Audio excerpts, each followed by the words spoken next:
uh, this Youth and Truth, how it came about is, in the last 3 decades that I've been active with people, this has been a constant refrain that many people, thousands of them, have said the same thing. It's a bit… can you move this a little away from me, please?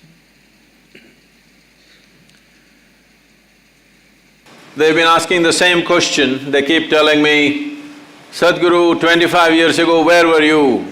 When I was 20, why didn't you come? You come when I'm 60. If you had come when I was 20, I would have changed my life, but now you come too late. So I decided we'll step out and meet all those people who are below 25 years of age, and that's why we're here.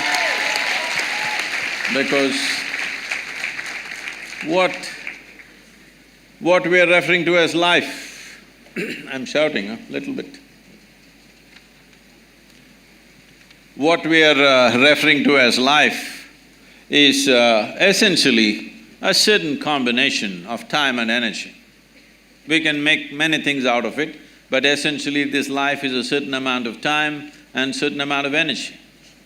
Time is rolling away for all of us at the same time. It's rolling away at the same pace. If you sit, it goes, if you stand, it goes, if you work, it goes, if you just sleep, it goes, awake or asleep. Time is rolling away. It's the energy that we can manage. When you're youthful, or when you're in that segment of life which is referred to as youth, this is the time when your energies are at their peak and they're at their highest. Most youth do not understand this, that this level of energy, the intensity of energy is with you only in this stage of life. It's not going to last for a long time. Most youth will not understand this right now. But you must look at the older people and see they were also youth and it's happened to them and it's going to happen to you. So when your energies are at its peak, if you can bring a little more clarity and balance into your life, this energy could become a phenomenal force both for yourself and for the society and the country and the world that we live in. So it's in this context that this Youth and Truth has been launched. We hope that we will be able to bring some sense of clarity and balance into your life. After this is over, this is going on for about 3 to 4 months after this is over, we will also offer tools for transformation which will be available for all of you free of cost. It doesn't cost anything. Certain people are sponsoring these things, so it is going to go out on the platforms that we have, the online platforms. Simple things that you can do with your body and your mind so that your body and your mind never works against you. When I say your body and your mind never works against you, people are calling it by many names. People call it stress, anxiety, misery, madness, whatever you want to call it. All these things are essentially this, that your intelligence has somehow turned against you, that's all there is. Yes? If your intelligence turns against you, there is no force in the universe which can save you. So it's very important at this stage in your life, you make your body and your mind in such a way, your intelligence and your energy never works against you. There are enough people in the world to work against you. Leave it to them. You don't have to work against yourself. See, right now the situation is this, most people don't need any enemies, they're doing fine by themselves. I don't want you to be one of them. Please. I'm in the dock today, so Sadhguru, it's nice to have you here. I hope we have an interesting and insightful discussion with you. And thanks for the audience for coming in such large numbers. So as moderators, we have prepared about 12 questions, of which one is a social media question. A significant portion of these questions are contemporary issues debated across the nation and especially at NALSAR, so we've made sure that we ask them. The breakup would be about 1 hour would be the moderator discussion, and 40 minutes we'll leave it to the audience to ask questions. one thing to point out here is that when all three of the moderators personally met Sadhguru about half an hour ago, he told us to be completely fearless in the kind of questions we can ask him with absolutely no restriction. So thanks for that, sir, and we'll make sure we do that. Because a question can never be wrong. Only an answer can be wrong. So only I have a problem, you don't have, so. So some of these questions are contextual, so we'll make sure that we explain the context so even the audience understands where this discussion is going, and then we'll proceed with the question. Fine, so I think we'll start with the first question. So Sadhguru, shall we begin? Yes, sir. So I thought a good way to begin the conversation would be to pick up a question on first impressions. How did you foresee I will come in red today? Just a coincidence, I didn't foresee it. So I thought a good way to begin the conversation would be to pick up a question on first impressions. So I mean, both you and I would have heard the popular phrases, little knowledge is dangerous knowledge, and don't judge the book by its cover. So how do you weigh these expressions when we think of the concept of first impressions? As I understand it, first impressions are mental images that we create when we see someone or hear someone and the first interaction that we have with that person. So, and it's also possible that our first impressions are wrong. So are first impressions something which confuse your mind, or is it something which gives you initial clarity? So, and why is it that, I mean, how do we control our mind from racing That's to a these long conclusions? question. Okay. You have heard of the term love at first sight? So these things this is a English expression. These things used to happen when the genders had not met, they were secluded largely. So the first time a young girl with her parents in a carriage, she was going and you looked at her, she looked at you like this. It's been a long time since you saw a girl's face. Instantly, okay. But that doesn't happen anymore because they're always around you. You take your time, which is a good thing. So, I don't think you should make any impression of anything or anybody just by simply looking at it once, unless you have become such a mystic that if you see, you just know, okay? Why I'm saying this is,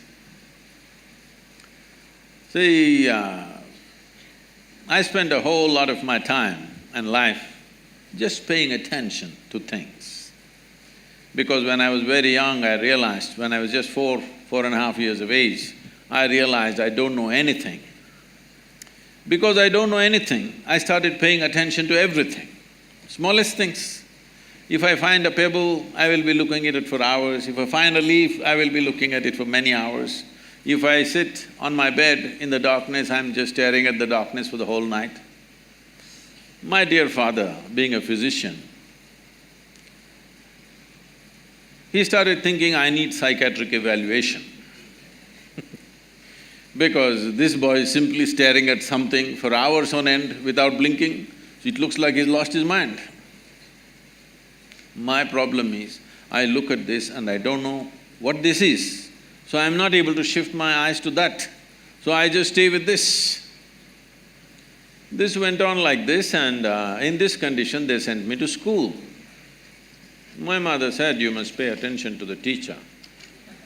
I went and paid attention to the teacher. The kind of attention they would have never received in their life. About 9 years ago, this school where I studied almost 45 years ago, they invited me for their 125th anniversary. The trustees came to invite me. I said, see, why me? Because I was not just a not good student, I was not even a student. I only went to school when it was a must. Most of the time nobody noticed me and I just vanished somewhere. So I said, why me? I'm not a good example for your students. They said, our school has produced union ministers, our school has produced cricketing stars, film stars, you are the only mystic, you must come. I said, okay, and I went there. I stood up to speak in the quadrangle, I just looked around, the same oppressive buildings. You have a fantastic, a campus. It's a fortune, because it's not just about education, it's about living in a certain atmosphere is a very important thing for learning. So, these are city schools which are like that. Then I looked at this classroom and I suddenly remembered, I was just 12 years of age. One afternoon, the teacher is trying to get some response from me. Those days I'm made like this, for many days I won't utter a single word. When you don't know anything, what to say?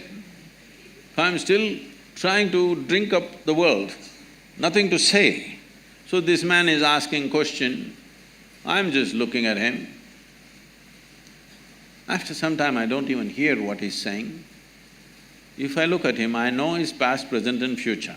I can tell him everything about his life, but I don't know what the hell he's talking. Because I never listen to anybody, I just look at them. So, if you're able to look at people like that, then it's okay. Otherwise, definitely looking at the appearance of a person if you're making judgment, or appearance of a situation if you're making a judgment, especially you're going to be lawyers. By looking at what people are saying, if you make a judgment, they will be telling all kinds of stories to you. So you never make any impression. You need to delve into certain things. So whether it's individual people or situations, aspects of life or decisions we need to make, it's best that we get the maximum input out of whatever we are looking at, because otherwise we will go on regretting what we have done. People who spend time in regret, they won't do much in life because it consumes so much energy. A related question, there's sometimes we have these certain instincts in us that direct us to do certain things, popularly known as gut feelings. So, do you think the youth must act on these gut feelings or should we reject it? What is your take on gut feelings and instincts? There is something called as gut feeling and there is also something called as being shit scared, you know. So when people don't know which way to go, some things move in their gut. Don't understand always that as some kind of an intuition or some kind of an insight into life. Most people feel their guts only when you say he has guts, means what? His guts didn't move. So, fear is considered gut feeling by a whole lot of people, don't go by that. But there is a certain… in the yogic culture, today modern science is also recognizing this, in the yogic culture, we identify a certain dimension of intelligence in the stomach. A certain dimension of intelligence means, if we have to…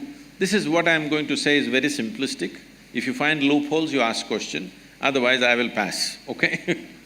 If you ask questions, I will cover those loopholes, but because I'm saying it in such a brief manner, there will be loopholes.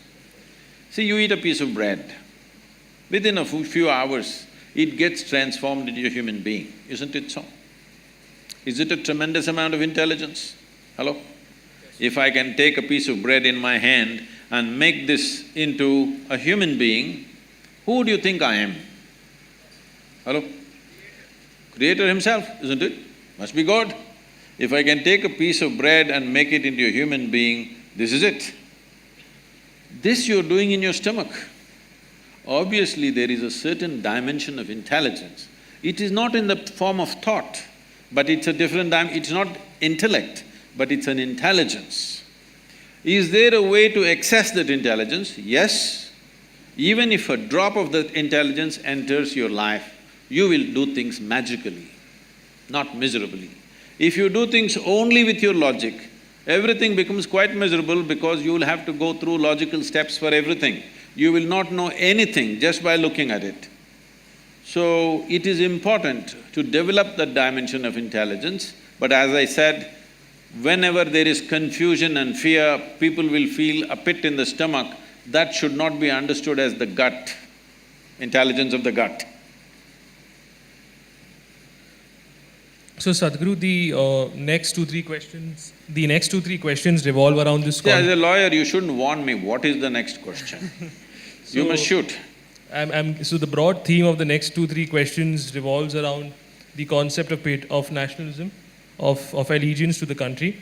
So my question basically concerns your response to Gautam Gambhir's question, wherein Gautam Gambhir was of the opinion that people should be compelled to stand up for the national anthem, and he was surprised as to how this was even a topic of debate.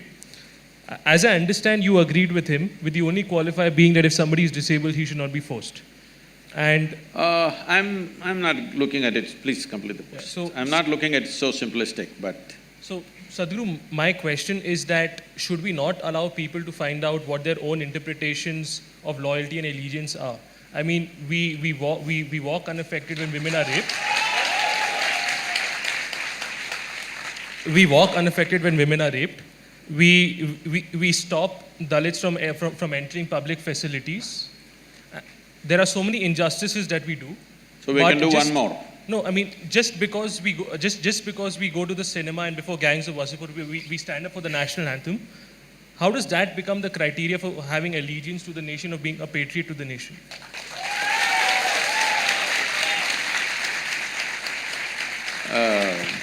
Looks like it's a very popular question. See, let's look at it this way. A nation, when we say a nation, all nations on the planet are not in the same state of development, evolution, and social and other realities are not in the same state. Looking at India as a nation, we are trying to make this a nation. Still there is no real nation, because still a whole lot of people are identified with their caste, creed, many things, with their community, many things. Because we are yet to make a nation out of it. We should have done it early on after 1947, but we did not do that work properly. As you said, discrimination is there based on your caste. That means we've not made a nation yet. You are separate nation, I am separate nation, isn't it? Just because of your birth. So if you want to make this a nation, there are certain tools, certain symbols, certain acts, and anthem is one of them, that we are trying to make a nation out of this. And we are a nation where 500 million people have not eaten properly. Largest number of malnourished people on the planet, unfortunately, in our country. Nearly 60% of rural population in India, their skeletal system has not grown to full size, they are all like this, compressed. Dissipated life, underdeveloped life we are generating. But we have debates about whether we should stand up or sit down when the anthem happens, all right? Simply because we've lost our humanity. I'll come to this. And we have issues with our sovereignty. Somebody is always trying to gobble part of what you call as India. That itself is not settled. We don't know where our borders are. Yes? And you and me are sitting here today comfortably talking about many things simply because there are men who are standing there who are willing to die for this nation.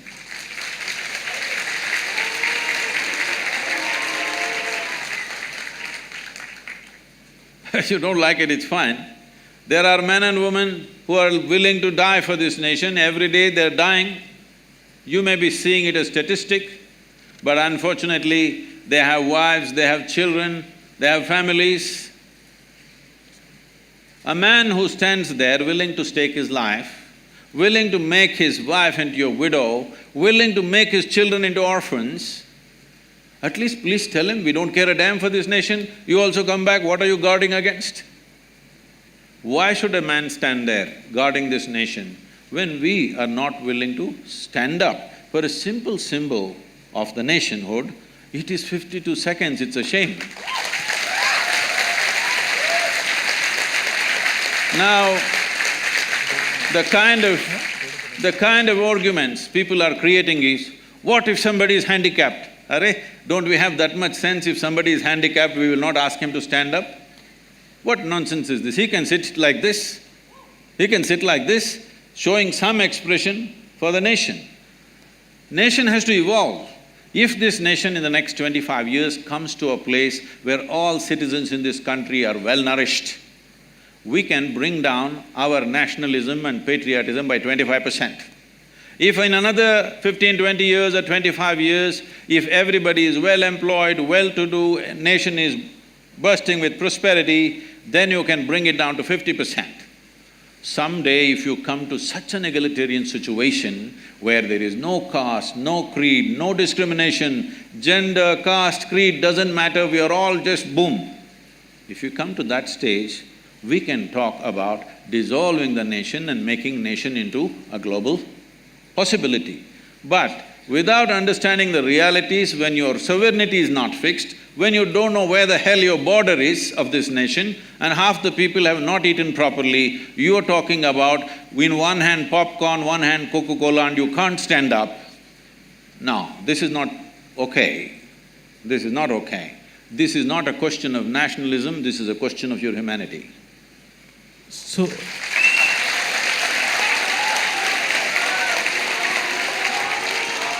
So, Sadhguru, if I could just follow up on that answer you made. So, as I understand, you said that there are individuals like soldiers who show their allegiance to the nation by fighting for the borders, fighting in the borders. We are not loyal because we don't stand up for… Nobody talked about loyalty, please. No, we need to understand this. Nation is not a God-given entity. It is an agreement among us what a nation is. Yes? Nation is not some God-given thing, it's we who made the nation. There is an agreement what we will respect, what we will not respect, what we value and what we do not value in this country. So this is an agreement that we have made. So this is not a question of your loyalty, maybe you're doing some great work, but you don't want to stand up. But I'm telling you, this is not about you who is well-to-do. This is about those people who are still not fed properly. This is about those people who are dying on the borders. This is about those people who are being rubbed down to the ground on a daily basis. So, Sadhguru, I completely understand. How will sitting help? Please tell me first. No, how does sitting help? If one person stands up and speaks, it'll be nice. If you can stand up for this at least. So could I complete the logical flow on the question I ask him and then we'll put it to somebody there? Is that fine? Or like, do you want to ask right now itself? Please take the microphone and speak, it's fine. Fine, so I mean, the reasoning which I understood is that there are individuals who are sacrificing for the nation. No, there is a condition. There are individuals who subscribe to the idea of a nation and the implication is that individuals who do not stand up for the national anthem do not subscribe to the idea of the nation. Not true. I am not saying that. This is a very simplistic logic. I am not saying that. I am saying a nation is at a certain status of evolution. Do you understand? In this nation, we need an emotion to move this nation to a better status. For this emotion, everybody needs to participate. It's like saying, tomorrow you want to build a family.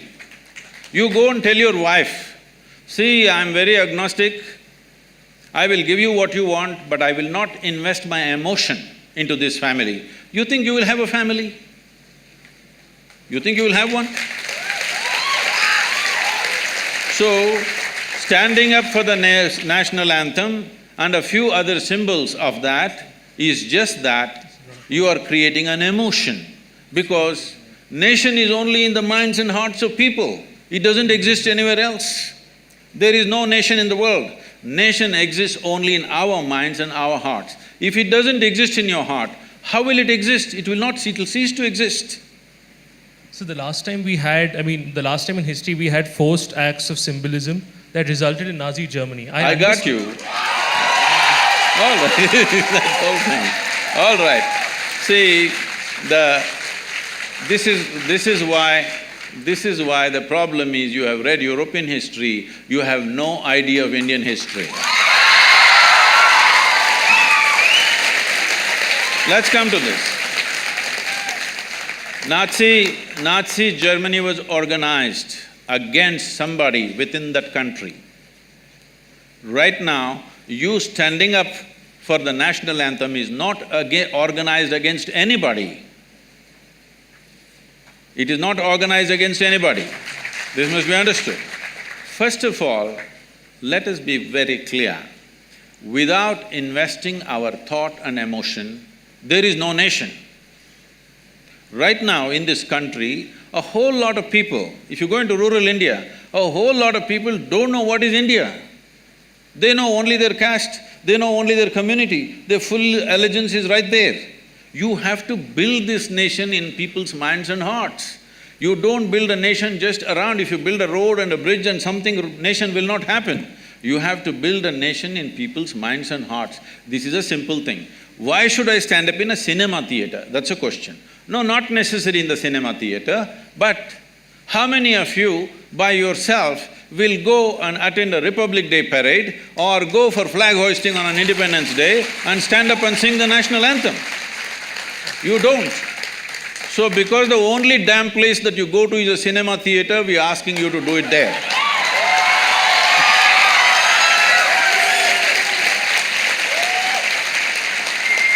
Fine. So we'll proceed from that discussion as to, as to my ideas of nation and whether I should be standing up and whether how that subscribes to. Okay, how else will you express your love for the nation? So if I could just make another point there, is that 2 points here. First, take the example of say the victims of the 1984 riots. Or take the example of the Bhopal gas victims, right? These people have been failed by the nation. These people have been discriminated upon.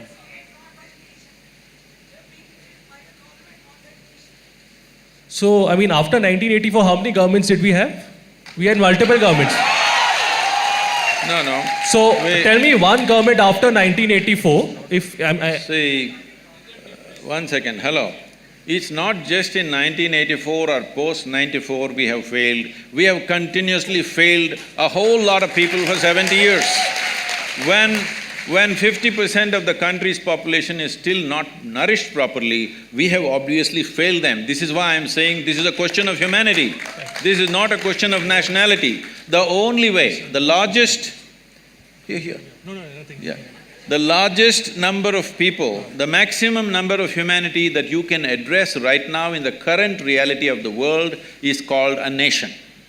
If you want to address people in smaller communities, you must break it into smaller groups. Or when the populations or the nations become mature enough, like it's happened in Europe, they've made an union. The same people fought each other in the World War II, but within 60 years' time, they have formed an union. There is a certain maturity there. So here, they don't have to promote too much nationalism because there is a maturity of accepting everybody and opening up the borders and living as one larger union. So if such a thing happens to us, that someday we become an Asian Union, which we should aim towards on someday, then you can lower your nationalism. Right now you don't have a thing, you have not eaten properly, you're talking about other kinds of ideas and comparing yourself with Nazi Germany, which was in a completely different state. I'm saying you have ideals without reality check about your understanding of where we are, where this country is right now. Okay, so then, sir, I think this is something, I completely get your points, but I think this is something we'll disagree on, and I think if somebody has an issue, we'll… No, you should not disagree, you should ask more questions. Fine, so I thought we had limited time. See, but it is like this. Yeah. It is like this. Right now you are in that state of mind that I am fixed on this, unless you say what I want, I will not agree with you. This is not a debate. You asked a question, I have said what I have said. You ask more questions? So, my primary concern was that there was limited time, but if you're okay… No, don't with worry it, about that. I'm willing to spend the day with you. Because you've raised an issue where certain people, just for the sake of popularism, they're talking some nonsense without keeping the nation's interest in their… in their thinking. Now, it's okay, don't shout. If you want to say something, take the microphone and speak. Anonymously, anybody can say anything. If you want to say something, stand up and speak, it's perfectly fine with me. All right? Just doing boo-boo, woo-woo is not going to help. Because this is a nation, as I said, I'm reminding you, you don't seem to have the pain in your heart, because I have traveled through villages and rural landscape of this nation so much. I have seen people in such horrible conditions continuously, even today. Just here, in this state, just travel around, see it's one of the well-to-do states in the country. Go to the remote parts of this state and see how people are. Most of them have not eaten properly in their entire life, okay? When this is the condition, we have debating about nuances, 52 seconds, if I stand, my legs will melt down? No. I'm saying this, can you create a nation without investing your emotion into the nation-making? Can you? So, could investing emotion also be by expressing healthy skepticism? Is healthy skepticism also not a factor that is taken into account while building the nation? You can stand up and be a skeptic. Be a stand-up skeptic. Why are you sit-down skeptics? Even comedians are standing up these days. But it's how I express myself to be Okay, how will you express, sir? I mean… See, how will you okay, do one thing, let us not sing the national anthem, let's not stand for it. Find some way where all Indians can express 1 way, 1 minute of respect for this nation. Please find some way and tell me. So, sir, I completely agree with you, and that's where I come from. Like, I could be contributing to the nation not in terms of 1 minute, but in terms of hours. I could be protecting tribal rights. I could be going to courts and fighting for Dalits. I could be doing investigative journalism. Yes, sir. So, no, you did not listen to me. Please listen to me. What I am saying is, find one simple process that all of us can use to express our love for this country. Find that. But then we will stop the national anthem and do that one. But so, why is it that we need a common idea of expressing love? I mean, if I have 3 children, all 3 of them will express love to me, will express their love to me in different manner. You need to understand this, your love for your country is not your personal romance. How you express your love? How you express your love to your friend or your partner is your business, we will not ask you. But when it comes to the nation, we are trying to put complex culture into one identity of some sort. Why don't you take a microphone and speak? Don't sit down and speak, or stand up, huh? You got legs, right? So, could somebody give the mic to Rohan Pratap Singh? You know their questions, please tell me. Fine, so…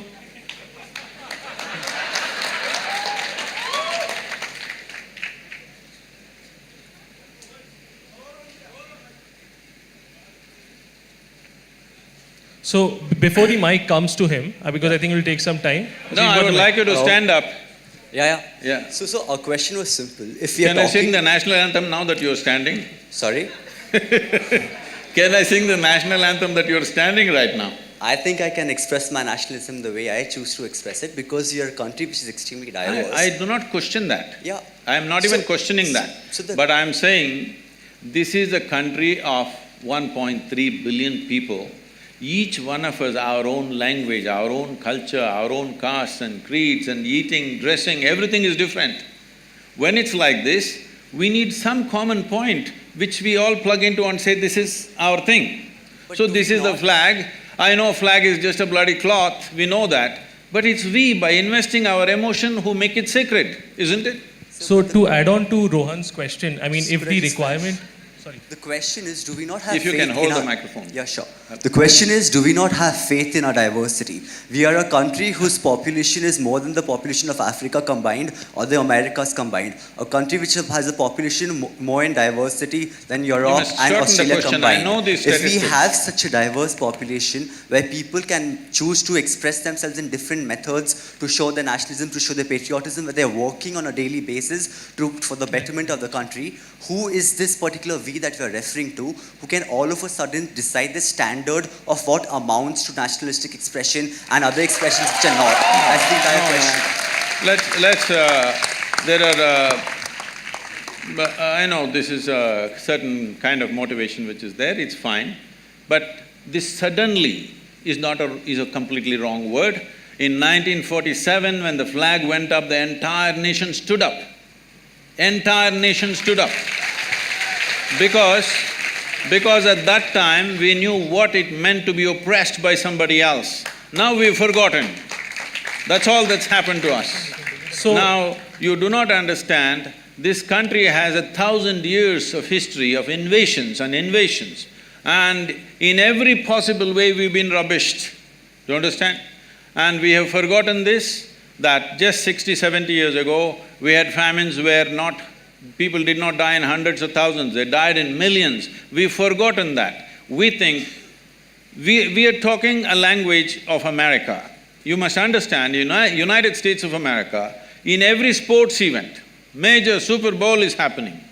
If the national anthem goes, everybody stands up, not just stand up, with their hand on their heart. So that nation is doing what it is doing. It is also a complete conundrum of cultures from variety. People have all come from outside in this generation.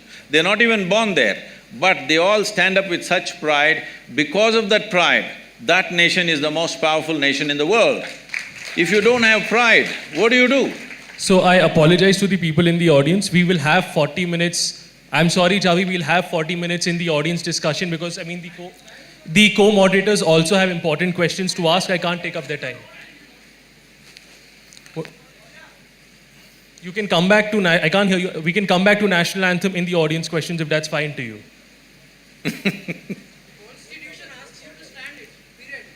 Constitution under Article 19(1)A gives me the freedom of expression and there are explicit Supreme Court decisions which say that I have the right to silence, to peaceful silence. So if I'm just sitting up and I have the right to be silent, that is constitutionally protected. So Constitution does not say this. The only law we have is the… Please sit down. Hello. The only law we have is… there's a separate law for that. Whoever, please, whatever kind of question you want to ask, take the microphone and ask the question. Don't just stand up and do whatever, okay, please? So, sir, if it's fine to you and if it's fine to everybody, can we please do it as a moderated discussion? Yes. If you're fine with that, because we have a lot of important questions, nuanced questions to ask. Yes. So, I'm sorry, I'll take the autocratic decision to move on, and if you guys can, please ask that in the audience questions. There's 40 minutes reserved for that. That's a very good thing. That's a very good thing. They're listening to your autocratic decision. They're not saying we'll express in our own way.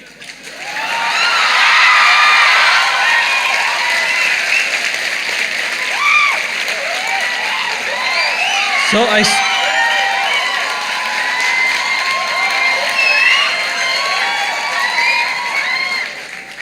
Sir, because we already have two opinions being discussed here, No, that yours is and mine. fine. So there's All already I'm saying diversity. is, if everybody does things in their own way, there's going to be chaos. That's all it is.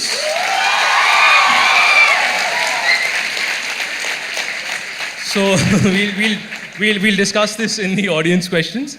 So the next question, sir, Sadhguru, which I have, concerns the interlinkages between art and war. This is again, this comes art? back between art and war, between art and nationalism. So just to set the context, in Bombay there were certain political entities which threatened that a particular film would not be released because it involved a Pakistani actor who, by the way, was working there, was working in India legally on a government-sanctioned permit. It was argued that releasing such a film would be disrespectful to Indians and to the Indian army. And there have also been similar instances of other Pakistani actors and musicians also being prevented from working in India. Now, my question to you, Sadhguru, is that what's your stand on this? Do you see this as extra-constitutional bullying or extra-constitutional censorship because there is no law which says I cannot hire a Pakistani actor? Or do you see this as a justified patriotic concern? See, anything that is not within the framework of law, nobody has any business to force it. The law enforcement should be able to handle it, but unfortunately that's not the reality in the country right now. Whether it is about a Pakistani artist or an Indian artist, it is not only about Pakistani. You saw this Padmavat, one big issue happening, somebody won't let you release. In Tamil Nadu it's happened many times because somebody doesn't like it. I'm saying if you don't like a bloody movie, don't watch it. That's about it. So, About India-Pakistan, there is unfortunately, there is a lot of continuous conflict happening. If it is not necessary for us, we must make a law like that. Till these things are settled, as they are saying right now, till it's settled, we won't talk. Similarly, till it's settled, we won't act, we won't sing, we won't do. But outside the framework of law, nobody has any business to enforce anything. Unfortunately, the way to become a leader in this country has been till now, you don't have to create anything, you don't have to build anything. You gather 100 people and block the highway for 3 days, make everybody's life miserable, you may get elected. So those of you who are shouting, you must understand this is not the way, because this is the person that he's talking about right now. People who will break the framework and do their own thing, just to have their way because they believe something. You can believe whatever you want. You can believe whatever you want. I can believe whatever I want. But we have come to an agreement that we will work within the framework of the Constitution, and that is our book right now. Other books that you read, a religious kind, nationalistic kind, whatever other kind you read, it's your personal choice, you can read whatever you want. But the nation will run by this book. If you find a flaw in this book, we have the freedom to amend the book. That's how we must go. First and foremost thing about building a prosperous nation is, we must be a law-abiding nation. If that doesn't happen, never well-being will happen to the people. Those who have the muscle will rule the nation. So, as I understood from your answer that in case there does not exist… Why do you interpret my answer? I think they understand. No, so Sadhguru,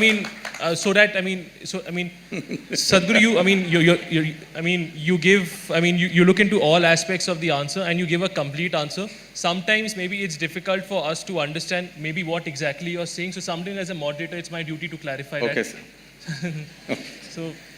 So as I understand from your answer, Sadhguru, is that what you're saying is that if there does not exist any law which prohibits Pakistani actors from not being employed in Indian It's cinema. not just about that. Even where there were no Pakistani actors, many movies were not allowed to be released.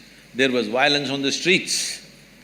If we don't learn to put this down at the very first step, that somebody thinks they have a right to burn the buses.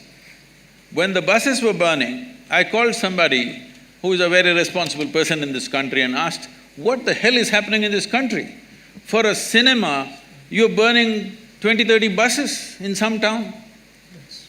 Then they said, Sadhguru, what to do, Sadhguru? These are Rajputs. All those women are dressed up like brides and waiting, over 100 of them, and they want to burn themselves. Suppose tomorrow, even if 10 of them burn themselves, it'll become an international situation that we cannot handle. Let some buses burn, Sadhguru. I said, this is some strange kind of wisdom. That is wisdom. But unfortunately, that is where we are. And even your national anthem question is related to this. Unfortunately, that is where the country is. Do not think just by reading law we are some law-abiding fantastic nation. People still do things by themselves. All this… the mob justice is still going on in this country. This is not in one place. In every village there is mob justice. Only a few things have been reported. If you know Indian villages, you know in the Indian village, things are settled by the mob. Maybe sometimes directed by the panchayat or something, nobody goes to the police because it'll take a long time. Court takes 25 years. Maybe that'll be good for your living and your business, but it is not good for the people. I lose something today, if my problem is going to be settled in 25 years' time, it means nothing to me. I will gather 5 people and try to get my own justice. This is the nation we are living in. Do not be in some utopia. This is the country we are living in, where still for a whole lot of people, there is no nourishment, there is no law, there is no any kind of enforcement. They are doing their own thing. You need to create a nation out of this. So, we'll move on to the next question, is that, this is again on the theme of nationalism, is that there have been instances of governments spending huge amounts of money on building statues of national icon and heroes. To set the context, I'm from Bombay and a huge number of people from Mumbai, including me, see Chhatrapati Shivaji Maharaj as an eminent warrior and icon. That being said, the government of Maharashtra recently allocated rupees 3,600 crores for building a Shivaji statue. Sadhguru, my question is that respecting national heroes and taking pride in history is important, but should it come at the cost of spending rupees 3,600 crores, especially when you have important socio-economic issues still pending? I mean, in Bombay, there have been bridges which have, which have fallen down. There are families, entire families who have been killed. There are public schools which have only received 25% of the funding. All the many things that we need to do in this country, there's not one thing or two things. Yeah. So there are so many things we need to do in this. At this time, is it necessary to build a statue? Well, it is not my personal choice to build a big statue, but at the same time, when I inquired about this, because it kind of bothered me also when I look at the number of how much it costs, then I was told this is going to be a technology center of an experience of India and Indian culture and variety of things. They want to make it a tourist attraction of the tourist attraction in the country, Mumbai being the commercial capital. So they have some vision. I don't know how it'll pan out, because it's the government executing the vision, but they have a vision, and hopefully it'll turn out in such a way that it'll be a big tourism draw for Mumbai. Right now they feel Mumbai has commercial travelers but no tourists coming to India. Tourists coming to India avoid Mumbai for variety of reasons. They want to change that with this one project. Hopefully they do that. And Chhatrapati Shivaji is an inspiration for all the Marathis for everything. So they want to build his statue. I don't know how tall it is. How tall it is? So I don't think the main budget is for the statue, it is for the complex that they're building. They're saying it's going to be a tourist draw. If it is so…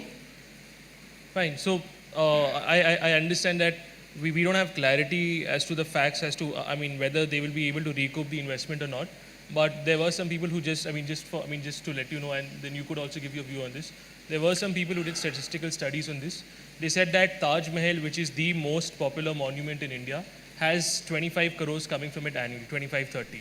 And this is 3,600 crores, which means that if you even if you don't include the cost of maintenance, this will take 150 years just to recover. That is very simplistic economics. I don't know why… For anything illogical, a few people are always clapping, motivated in a certain way. Please, this is very illogical economics. This is not how that project is being planned, because from what little I know, I'm not an expert on this, let me admit that I don't know much about it, but it's not only about the statue. The statue is probably to pacify a certain groups of people so that they support that and they don't start a protest against this tourism project. The project like this will not be like… See, Taj Mahal is one ticket entry. This is not going to be like that. This is going to be many things about Indian culture, and this is not going to raise… it is not like 25 rupee ticket, you pay and you enter and go. And anyway, these kind of projects, it is going to be economically viable because we've been working on the river projects with Maharashtra's finance minister. They're very, astute about money. So I'm sure they'll work out an economic module, I have no doubt about that. But beyond that, a tourism project, something that you're trying to draw people into the town, means they will stay in the hotels, they will eat, they will do many things, they'll spend money in the town. So there is… economics is in many places. So out of… just to see Taj Mahal, people to come to India, do you think just with a 50 rupee ticket they enter? For foreigners, I think it's 100 rupees or something. They enter and they go away? No, they will eat, they'll stay in a hotel, they'll buy things, Indian arts, crafts, everything sells. So it is very simplistic to look at this is gathering 25 crores, this will take 150 years. No, that's not the way to look at it. Fine. So we'll move on to the next question, but I'm sorry, I'm indulging myself here. Even if it is not 3,600 crores, even if you are going to recover it in the future, when you have children who are, when you have children who are dying of malnutrition, when you have schools which have only 25% public funding, wherein the rest of the 75% hasn't come, when you have this amount which is 7 times the amount which Maharashtra allocates for building rural roads, this 3,600 crores is less than 3 months of alcohol consumption in Mumbai city. Why don't we abstain for 3 months and build the damn thing, whatever it is?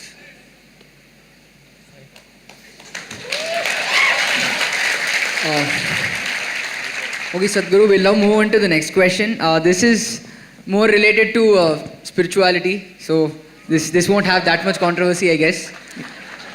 This is even more controversial. Okay, I'll try to bring in the controversy here. It is a common notion among people that spirituality is a rich person's area. So even if you look at the people who have gathered around here, we are all pretty much well off. And once we have earned for ourselves, we then find time to do yoga or meditation or look into our inner being. But as we were discussed all throughout the whole discussion till now, there are, yes, you yourself have said that 500 million people are still malnourished, and there are so many people in this country who are daily wage workers who at that point of time, spirituality and learning of their inner being would not be the most important thing for them. Their most important thing would be feeding themselves and their children for the next meal. Really, you think so? You do one thing, you go to any so-called spiritual event in the country, will you see rural masses there or people like you in denims? Who will you see? So, don't make conclusions which are not even true. Are we trying to prove something or are we trying to look at truth? The truth of this nation is, we have kept our populations in extreme abject poverty. Nourishment is missing, leave anything else. Nourishment is missing. In spite of that, I must tell you this, people ask me these questions wherever I go in the world. Sadhguru, so many spiritual teachers and masters, so many great beings have come in India, but why are we so poor? Why is India so poor? Where is the spirituality? Well, you know this, 250 years ago we were the richest nation on the planet. Everybody wanted to come to India. Why do you think of Vasco da Gama or that Columbus who made that mistake? All these people set off in the oceans that they did not know, and over 100 expeditions in the ocean drowned. Nobody ever wrote about them, all right? Because nobody writes about people who drown in the oceans. So why was everybody in Europe trying to come to India? Because it was the most prosperous nation. Well, in 250 years we got cleaned up. We can't… well, somebody did it to us because we can't just blame them because it is also ourselves who allowed that thing to happen to ourselves. Now we are trying to build back, all right?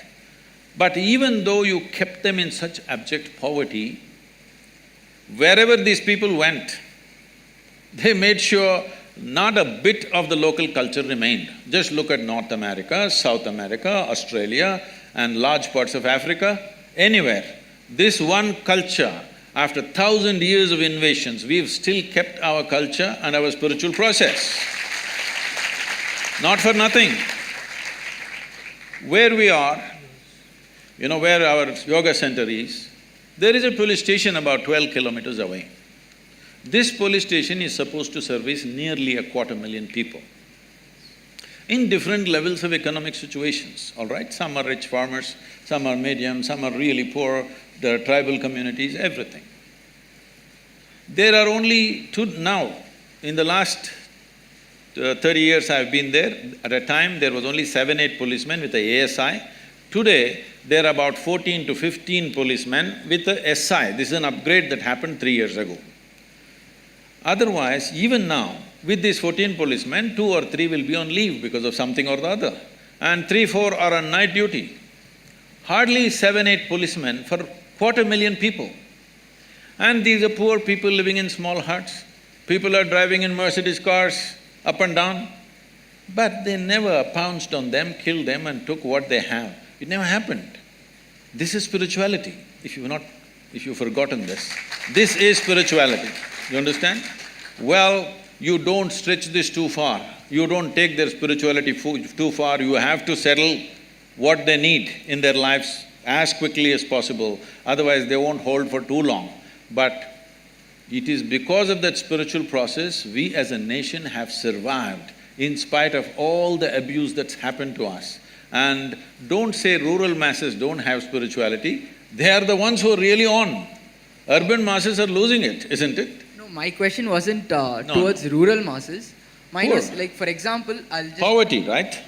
Not poverty as such, but for people who are working every day, like for example, the maid in my house, for example, let's say she works in 5-6 different houses, she probably is able to make 4,000, 5,000 a month, and at that point of time she would try to… the most important thing going in her mind would be educating her children, probably feeding herself. I am saying that they do deserve to have the self-awareness and the spirituality, but how will we… How will we do it? If you do not know this, 70% of our work is in rural India, where the poorest of the poor are, okay? Poorest of the poor are in rural India, 70% of our work is in rural India, and it's free. It's free of cost. You walk with me in Tamil Nadu, you go into a village, the entire village will gather. Not for money, not for something else, because they know there is some tools of transformation which they can make use of. So in the city, there is money involved simply because you want it in an air-conditioned room. Air conditioning is on right now. Whether I pay or you pay or somebody else pays, somebody is paying for it, isn't it? If you don't understand this, you have no sense of economy. That's the biggest problem in the country. People have no sense of economy, so they're always asking for welfare schemes. Give me this, give me that. But whether I pay or you pay, somebody is paying, isn't it? If what is paid is not accounted for, it's not going to work. This is the reason why we are poor, because we are not conducting our economics properly. Now, spiritual process is about inner strength, especially if you are going through hardships. Inner strength is most important or no? That is the time to remove it. Is it there for the rural masses? Definitely there. Much more. 70% of our time we are investing. But when I come to the city, when I come to Delhi, activists come and invite me. Why are you only meeting the rich and powerful? Why are you not coming to the slum? I said, the whole goddamn country is a slum, and I'm traveling all over. When I come to Delhi, I want to meet only the rich and powerful. Let it be very clear to you, I'm not going to come to the slum in Delhi, because the entire country is a slum if you have not seen. Thank you, sir. Sadhguru, many of my colleagues and I are soon going to begin our professional careers, so there may be occasions in the course of our career where we are confronted with certain moral dilemmas. For example, a situation where you're required to defend someone you know is guilty, or a situation where you have to prosecute someone you know is innocent. Now, the law says that every accused is entitled to an attorney and the right to a fair trial. Now, if I decide to defend this particular accused individual and I defend him successfully, then should I be pleased with the acquittal, or should I regret the fact that the victim has not received justice? So how do I reconcile this conflict between my conscience and my professional obligations? See, your profession is a constitutional obligation. You have no business to see what is right and wrong. Your business is just to interpret the constitution for the well-being of the citizen who comes to you. Crime he has committed maybe, but sometimes the crimes are so heinous, then the human question will come up, should I save this guy at all? So, this is not don't make this into a moral dilemma. This is a professional thing where you must decide, are you fulfilling your constitutional responsibility or no?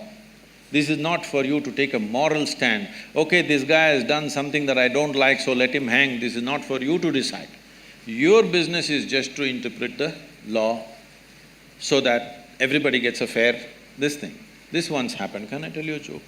You're a very serious lawyer, you are. This happened. Shankaran Pillai was accused of murder. So he went on pleading not guilty, not guilty, not guilty. After 4 years, when the case was nearly coming to a close, suddenly he said, okay, I will plead guilty. So the judge asked, all these 4 years, whatever we said, you went on saying not guilty, now you are saying guilty, what is this? He said, at that time, I had not heard the evidence. So, when somebody commits a crime, of course he tries to save his skin, all right? And when somebody commits a crime, it's not for everybody to take a call. Right now it's happening on the social media and even in the television channels. Okay, hang him, castrate him, do this, do that. If you go by this, then lynching is what you will do in the end. Why go to the court? Let's lynch them when we see they've done something wrong. Because when something really terrible happens in front of you, or you come to know it's happened, it's not just robbery, some terrible things are being done, all right? When really terrible things happen, the crowd will want to lynch that guy. Even regular people, responsible people in the country are uttering these words, I would like to be the hangman for this guy.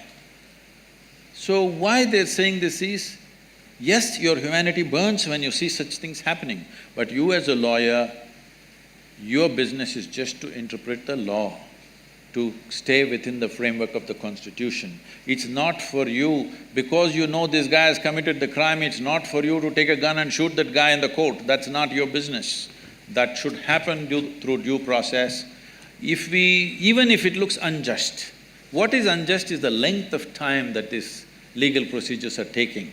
If we want justice to be reasonable and human or humane, it's very important, the time has to be reduced. This time is killing people and this time is making people do extrajudicial stuff simply because the amount of time it's taking. This has to change. So, it was an extremely insightful explanation wherein you talked about why certain mobs or why certain individuals take law in their own hands. May it be the judicial delays, may it be the time-consuming process. Just one clarificatory question I had here is that while the absence of adequate legal infrastructure might propel them to do such acts, are such acts justified despite the inadequate legal infrastructure? That's one I question. thought I made that extremely clear in the previous answer. Anything outside the framework of law, the moment you think it's all right, however nice and right it may look to you, then you're breaking the nation. May it be as a lawyer or as a citizen? Even as a citizen. But at the same time, when there is no law, when the law is skewed in somebody else's favor, I know I will not get justice, something terrible happens to me, you can't stop this human being from doing it. So it is both ways. Is it correct? It is definitely not correct. Nobody has the right to do it. But you cannot use that position and keep on keeping people in a state of injustice. They will act in their own way. So, legal reforms need to happen rapidly, otherwise you will see things going, people taking it in their own hands. Thank you for the answer.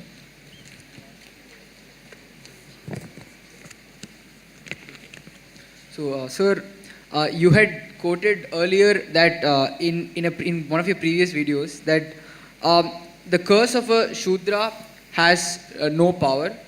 The curse of a Vaishya… What? Yes, sir. No. It was in a video I've seen, No. sir. The curse of… You must have heard somebody else, not me. No, sir. I did… Okay, fine. Let's move on to the next question, sir. Okay, no, complete the question. No, I'll answer this. I saw the video yesterday, Okay. sir. So, no, it's a question on the curse of a Shudra or the yogin power of a Shudra has… will not amount to anything. That of a Vaishya, you may lose a meal. If that of a Kshatriya, you may lose a limb, and that of a Brahmana, you may lose everything. And my question here is, and you had also stated that this Varna system was not based on birth, but was based on the occupation that person had and the qualification of the occupation. So my question here is, since the karma of a Vaishya or a Shudra is defined to them and they are doing their duties, how is the power of one more than that of the No, other? I think this is completely misunderstood. Let me put this in the right perspective. Right now, you're going on the street. We said it is an occupation, it's not by birth. It's not… we are not talking about a caste system. By occupation, those who did menial jobs were considered one. It is over a period of time it became by birth, okay? This is a class system which became a caste system over a period of time, thousands of years. And then it became discriminatory, unfortunately. Anyway, right now, suppose a man who is sweeping the street got angry with you. At the most, he will take some filth and throw it at you. Yes? But a big businessman in the town got angry with you. He will do something else to you.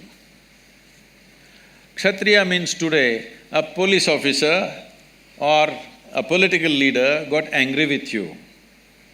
Much bigger damage will happen to your life, isn't it? Now, there were people who had attained to certain inner capabilities. If they got angry with you, really damage would happen to your life. This is what is being spoken. Please do not misinterpret as caste system and Shudra has… No, you started off with Shudra has less cursing power. That is so even today, isn't it? Those who are doing menial jobs, do they have the same capacity to damage your life as a person who is in power? That's all that's being spoken there. Thank you for the answer, Sadhguru.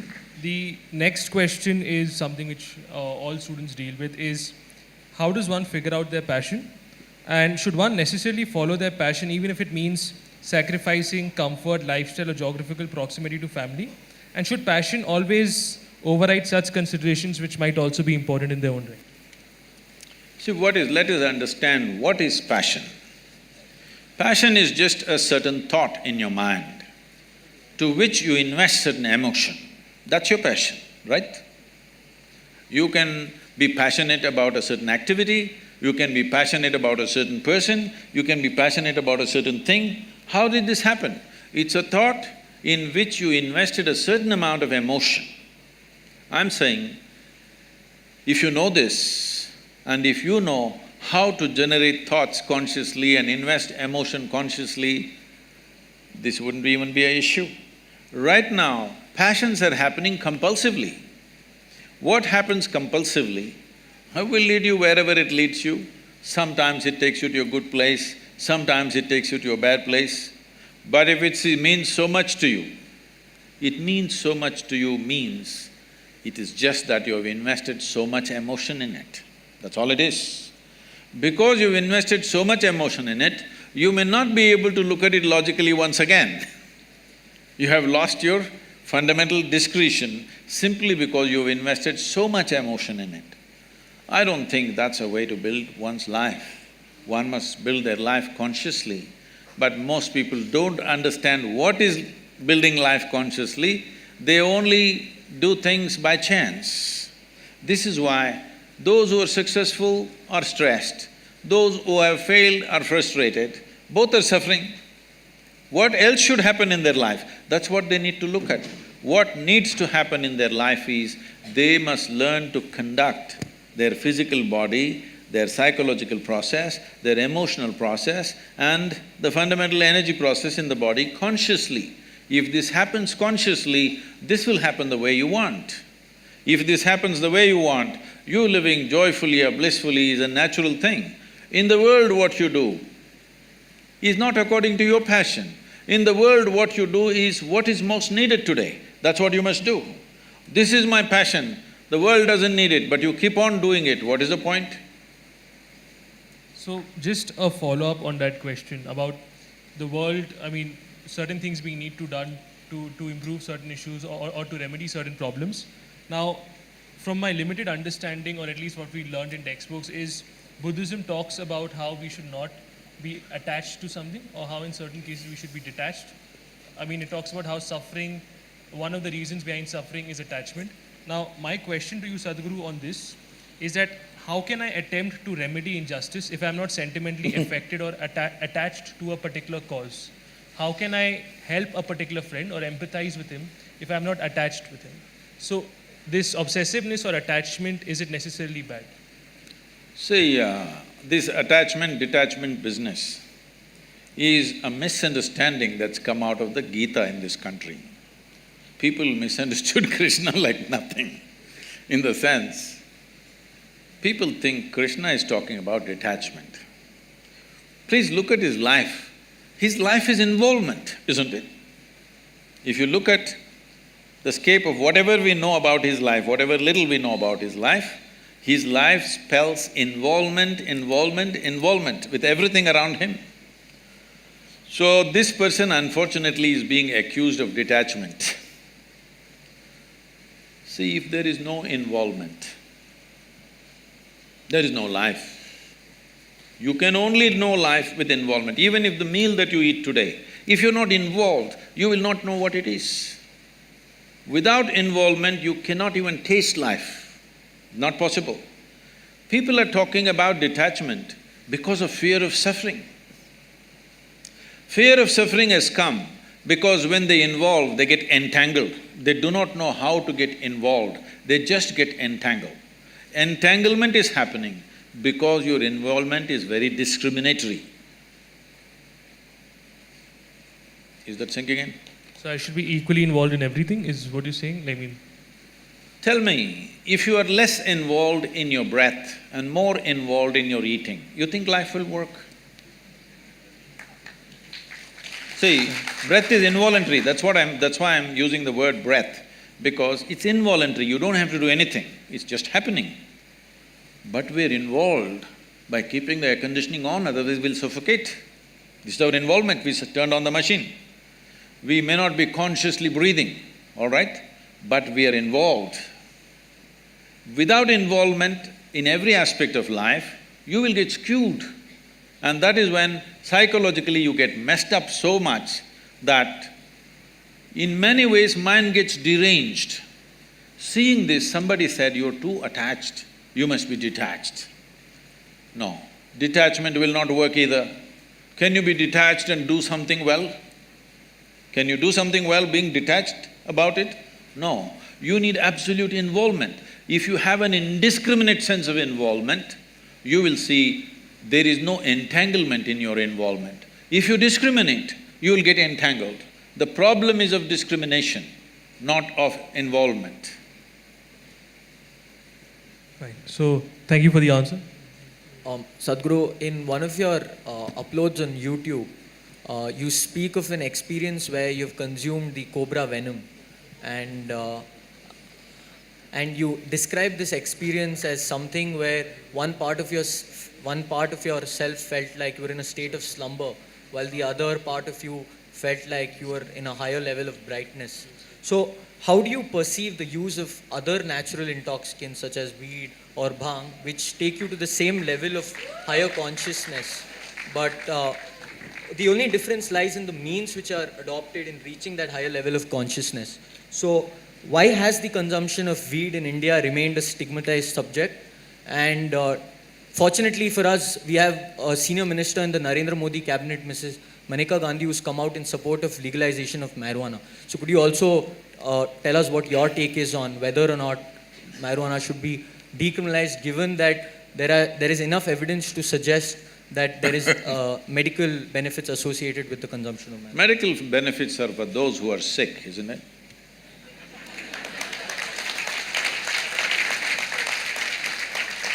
We talk about medical benefits when people get sick, not when they're healthy, all right? So, I'm glad you've been doing some research about finding that cobra venom thing. We are not consuming cobra venom on a daily basis, we are consuming mercury on a daily basis sometimes. But that is not for intoxication, nor do we need cobra venom for intoxication. Just look at my eyes and see, they're always stoned. Really, don't put your head down, just look at me and see. I'm always stoned. I never touch the substance. But is it true that this human mechanism is the most sophisticated chemical factory on the planet? Hello? So if you know how to manage this well, you can produce what you want in this. Anyway, there was an Israeli scientist, you might have heard about him because you've done so much research on this aspect. He was doing research on cannabis and its impact on the neurological system. So he started this research in the United States. Every year he was getting some 15 kilograms of cannabis. For almost 12–13 years he got this, and he produced no results. And in 1980s, when US drug agencies, the agencies which were working against the drug smuggling and stuff, they decided to not hit the suppliers but hit the market. So the street was burning with police action. At that time, the police and the agencies said, this guy is getting 13 kilograms per year. We have not seen any paper from him, it must stop. So they stopped. Then he moved to Israel and he showed what he has done, and they supplied marijuana for him as much as he wants. In about 4.5 years, he came up with this. He said, there are millions of cannabis receptors in our brain. But why? So he threw this information to all kinds of scientific disciplines to find out why in human brain there are millions of cannabis receptors. Well, naturally the anthropologist said maybe at some time the whole humanity was smoking but that's not possible because many parts of the world it doesn't exist. But even there, they have. After many things, many funny things happened around the world in this context, then the neurologists came up with this and said, the brain is expecting that you will produce cannabis within the system. It's not expecting you to smoke. It's expecting you produce that so that it becomes a mood equalizer for you all the time. But most human beings have become inefficient chemical factories, or they're just lousy CEOs managing a great factory. So they start smoking from outside It's not a moral issue. It's not a moral issue for me. But the thing is, there is substantial studies which are being put down by those few activists who want to promote it. There is substantial studies to show that your decision-making, your certain dimensions of your brain, particularly about decision-making, are sufficiently suppressed. If you smoke marijuana for 30 days, this will last for 4 to 5 years. Your decision-making is clearly affected. With that kind of mind, with that kind of a brain, if you enter the court and I'm putting my life in your hands, I don't want a cannabis-smoking lawyer for me. I don't want a cannabis-smoking surgeon to work upon me. If he's just smoking on the street corner, not doing anything to anybody, it's his problem. But definitely I don't want my surgeon to be on marijuana and do surgery on me. Yes or no? Do you want? Nor do I want other drivers, because I drive at a certain speed, I don't want other drivers who are smoked out driving with me.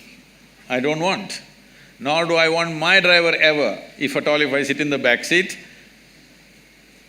to have smoked and then driving.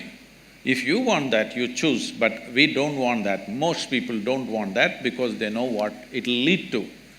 So what we are looking at recreation, we have made it this way. What this means is essentially, today, 70% of the American population is on prescription medication, rest of the world is trying to catch up. Yes, rest of the world is trying to catch up. People are starting medicines very early on their life. The remaining 30% of course are going on things that you're talking about. Why just stop with cannabis? Why don't we do some cocaine? Because it really fires us up, you know? It's okay, man It's all right with me. I told you it's not a moral issue for me. It's a question of whether it'll enhance your life or suppress your life. Whether it'll allow you to live your life full on, or will it make you a smaller life than the way you are, or what you're capable of. Nothing less than what you can do must happen in this life, isn't it? For whatever reason. Either because of your attitudes or your stress or your drug or for whatever reason, you should not become a human being less than what you could be. You must maximize this life because all you have in this life is how intense and profound is your experience of life, that's all there is. And half the time if you're dazed out, you will miss that possibility. But if you come to me, I can teach you a way. Simply you can sit here and be stoned out. No. Really. Not just me, I do this to any number of people, thousands of people, they just sit there and boom. Every day in the morning I can show you millions of people who close their eyes, tears of ecstasy dripping, because there is a way. There is a way to activate this system because there's no more complex chemistry on the planet than this one. Yes or no? Do you agree with me? When everything is here, it's best to learn to use this. If you invest some time early on in your life, very effortlessly you can get here. Instead of that, if you take external inputs, we know all the negative impacts of that. So, sir, when someone has wronged us or has abused us in some way, we either have feelings of hostility and resentment. Oh, we must file a suit. No, in a minor sense, if they abuse us or if they wrong us, we sometimes have feelings of resentment and hostility against them. And sometimes we might tend to forgive them and let it go. So my question here is, where must we draw a line to hold the wrongdoer responsible for what he does, and when should we know to forgive him, and when should we know to let it go? So this is the question. See, this is not about the other person. The choice for you is this. If you are given a choice, right now, for all of you, if you are given a choice that you can either live joyfully, blissfully, or miserably, or in anger, or in stress, or in resentment, what is your natural choice? You must choose, I'm going to bless you right now. What is your natural choice? Joyfully, isn't it? Because every human being is looking for highest level of pleasantness for himself or herself. You can call it joy, you can call it bliss, these are just words. Essentially, we want highest level of pleasantness for ourselves. If your body becomes pleasant, we call this health. If it becomes very pleasant, we call this pleasure. If your mind becomes pleasant, we call this peace. If it becomes very pleasant, we call this joy. If your emotions become pleasant, we call this love. If it becomes very pleasant, we call it compassion. If your very life energies become pleasant, we call this bliss. If it becomes very pleasant, we call it ecstasy. If your surroundings become pleasant, we call this success. Only to make your surroundings pleasant, you need the cooperation of all these people. Because in creating an external situation, there are many forces involved. Not all of them you even know. You understand? You want to create a wonderful situation for yourself, you don't even know how many forces are working in that area. If you harness a few forces, if they cooperate, things will happen. If they don't cooperate, it won't happen. But for the pleasantness of the body, pleasantness of the mind, pleasantness of your emotion and energy, it's 100% you. Yes or no? Is that yes or no? No, because in some cultures this is yes, in some cultures this is, Yes, right? Yes. Surroundings, creating situations in the surroundings, you need cooperation from the people, otherwise it won't happen. So only for success, you need cooperation. To keep yourself pleasant, it's 100% yours. So right now, you know well that you want to be peaceful, but somebody else is doing something. What are they doing? They know what they know best. They're abusing you. Why are they doing it? Because that's all they know. Yes or no? That is how they know their life. That's why they're doing it. If you become resentful and you think something will happen to them, see, these are things. Anger, resentment, hatred, these are all poisons that you drink and you expect somebody else to die. No, life doesn't work like that. You drink poison, you die. It's a very fair life. If you drink poison, you die. Very fair, isn't it so? I drink poison and you die, is it fair? So, people who are in anger, resentment, hatred, this is their thing. They are drinking poison. When I say poison, I am not saying in a moral sense. There is substantial medical evidence right now that we can show you with a blood test that 5 minutes before you take your blood test right now, 5 minutes you may remain in extreme anger and take your blood test, you will see you're chemically poisoned actually. So you're literally poisoning yourself, thinking it's going to hurt them. No, it's only going to hurt you.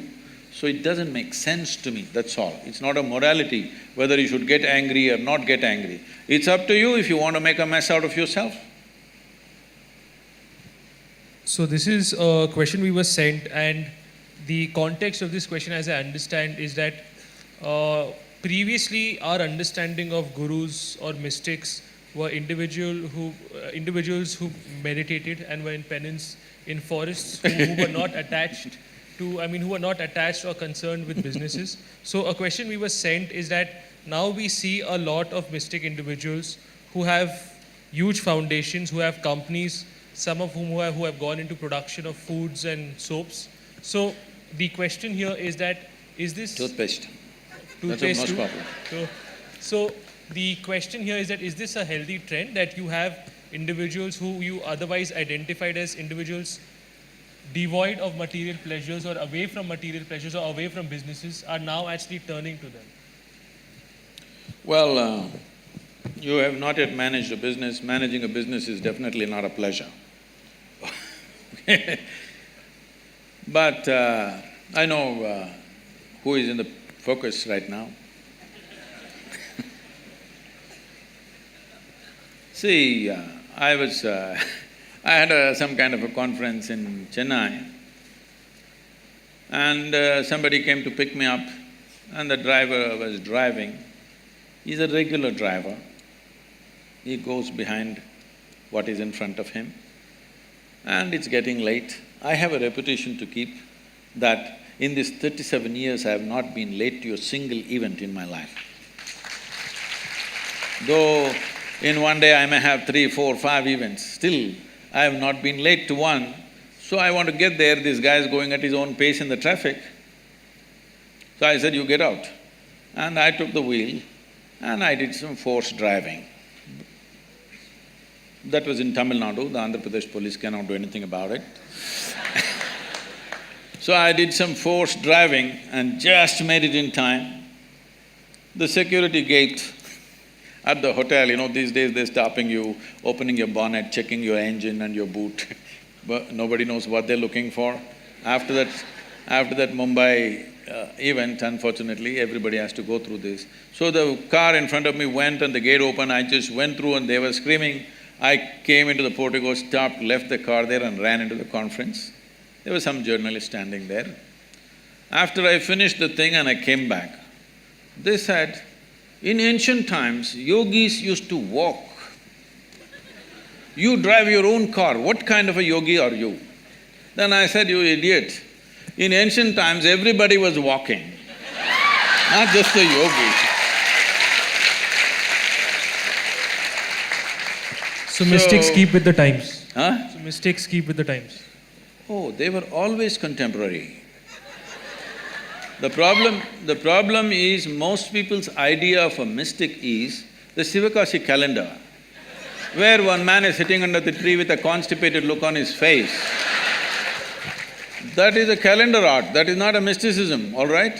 The mystics of the day, well, look at anybody. If you call Krishna a mystic, he was working with the kings all the time because he wanted to transform the political system.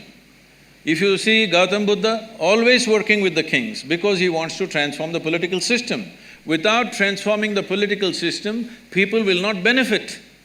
So always, the gurus were always around the kings, not because of their palaces, because of their concern, unless the one who rules transforms himself, there will be no benefit for the people. Right from ages, you go back wherever you want, always they were around the kings, not looking for crumbs in the palace, but simply because unless you transform that one fool, the country will not change. So it's been indicated to us that, there's a lack of time, so what we could do is that I have a question on section 377 and Angad has a question on something else. If I'm not wrong, 377 will be taken up by somebody in the audience, so I'll let that go. Or if it's… does anybody in the audience have that question? Then I'll let it go. Does nobody have a question on that? Fine. So when somebody asked you for your views on section 377, you talked about how we should not be entering into people's bedrooms, how they should be given the privacy, how we should not be criminalizing this. That being said, there was a statement after that which me and a lot of NALSARites didn't understand as to what was the context or the basis of that statement, is that it should not be promoted. What is this, it should not be promoted? See, right now, there are people, large majority of the people are heterosexual. You don't have to promote it. Anyway, they will do what they have to do. Similarly, if there is homosexuality among a certain segment of people, no need to promote, they will do what they have to do. And what a heterosexual person is doing in the bedroom, does anybody inquire what is he doing? They should not inquire, it's not civilization, I'm saying. Similarly, no matter what the hell you're doing in your privacy, we will not even inquire, I'm saying, because we're not interested. What you're doing with your body is not my interest as long as you're not harming yourself. If you're damaging your system, then maybe we have to intervene. Otherwise, what's my business what you're doing with your body? The question I have on that is that, yes, as far as heterosexuals are concerned, they are a large majority. When it comes to homosexuals, there exist social prejudices which prevent them from coming out and acknowledging what their sexuality is. In that context… That was because there was a certain law. You must understand, this law was made by the British. The British made this law because the English soldiers that they brought from England to manage this large nation, they did not come with their wives and girlfriends, they came all men. So homosexuality was all pervasive among them because they had no options. So because of that, they brought this law which is actually said as buggery law, okay? So that was made in a certain context. So now the Supreme Court, the highest court in the country, has removed it, it's finished. What is the debate continuing about? But I might be wrong as to what the opinion of a large portion of the population is, but I don't think I'll be wrong in saying that there do still exist significant prejudices against homosexuals. And in that context, should we not be allowing… That is what I'm saying. Why should you tell me that you are a heterosexual or homosexual? Why should you tell me, huh? Your partner knows what you are and that's all that matters. Why should I know? But you want to tell me, and I must have the right kind of emotion towards you. Why are you expecting this from people? Sadhguru, the point I'm arriving at is that I might not be able to acknowledge my own I will not be able to acknowledge it to myself, leave alone to anybody else, unless and until this social prejudice and until homosexuality comes out in the open. Just to give an example, once a lot of celebrities came out that yes, we are homosexual, other individuals who were also homosexuals but were scared of identifying themselves as such also accepted their sexuality. So in that context, could promotion probably make sense? We're making a mistake. Sexual preference is not sexuality, they're two different things, all right? Sexual preference is a different thing. You're making it like it's a kind of a new species. It is not, I'm saying. They're all human species, different people have different choices, it's up to them. There is no need for you to go about making some kind of a campaign about it. It's not necessary because you will inevitably get the hit from others who don't see it that way. Where is it needed, I'm asking? It's a personal choice. Yes, I might get the hate, but I also might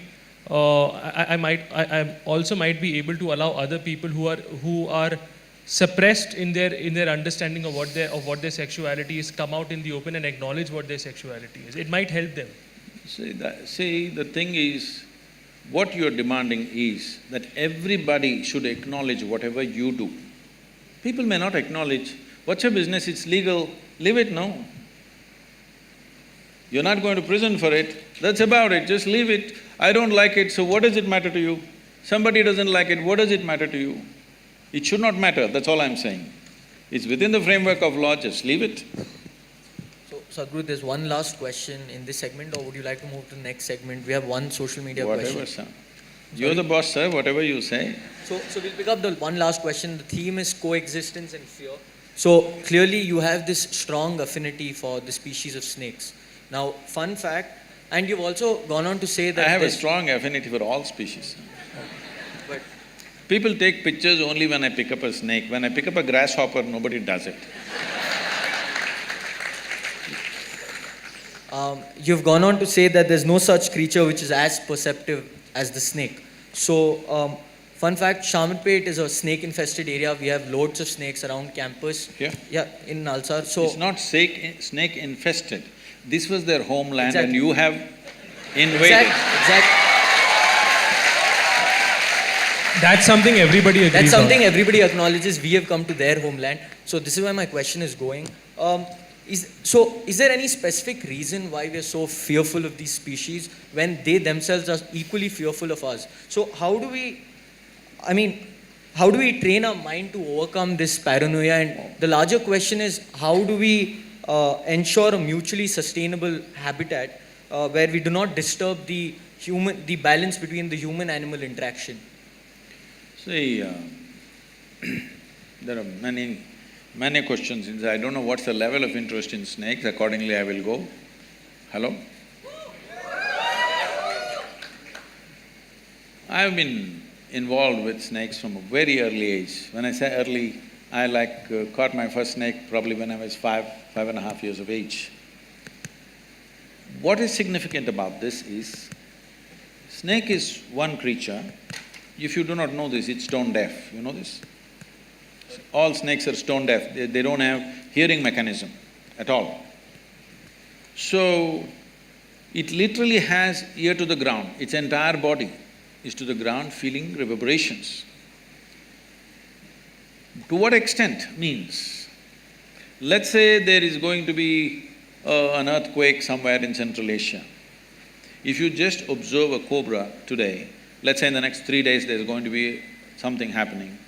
If you observe a cobra, how he behaves, you know there's going to be an earthquake.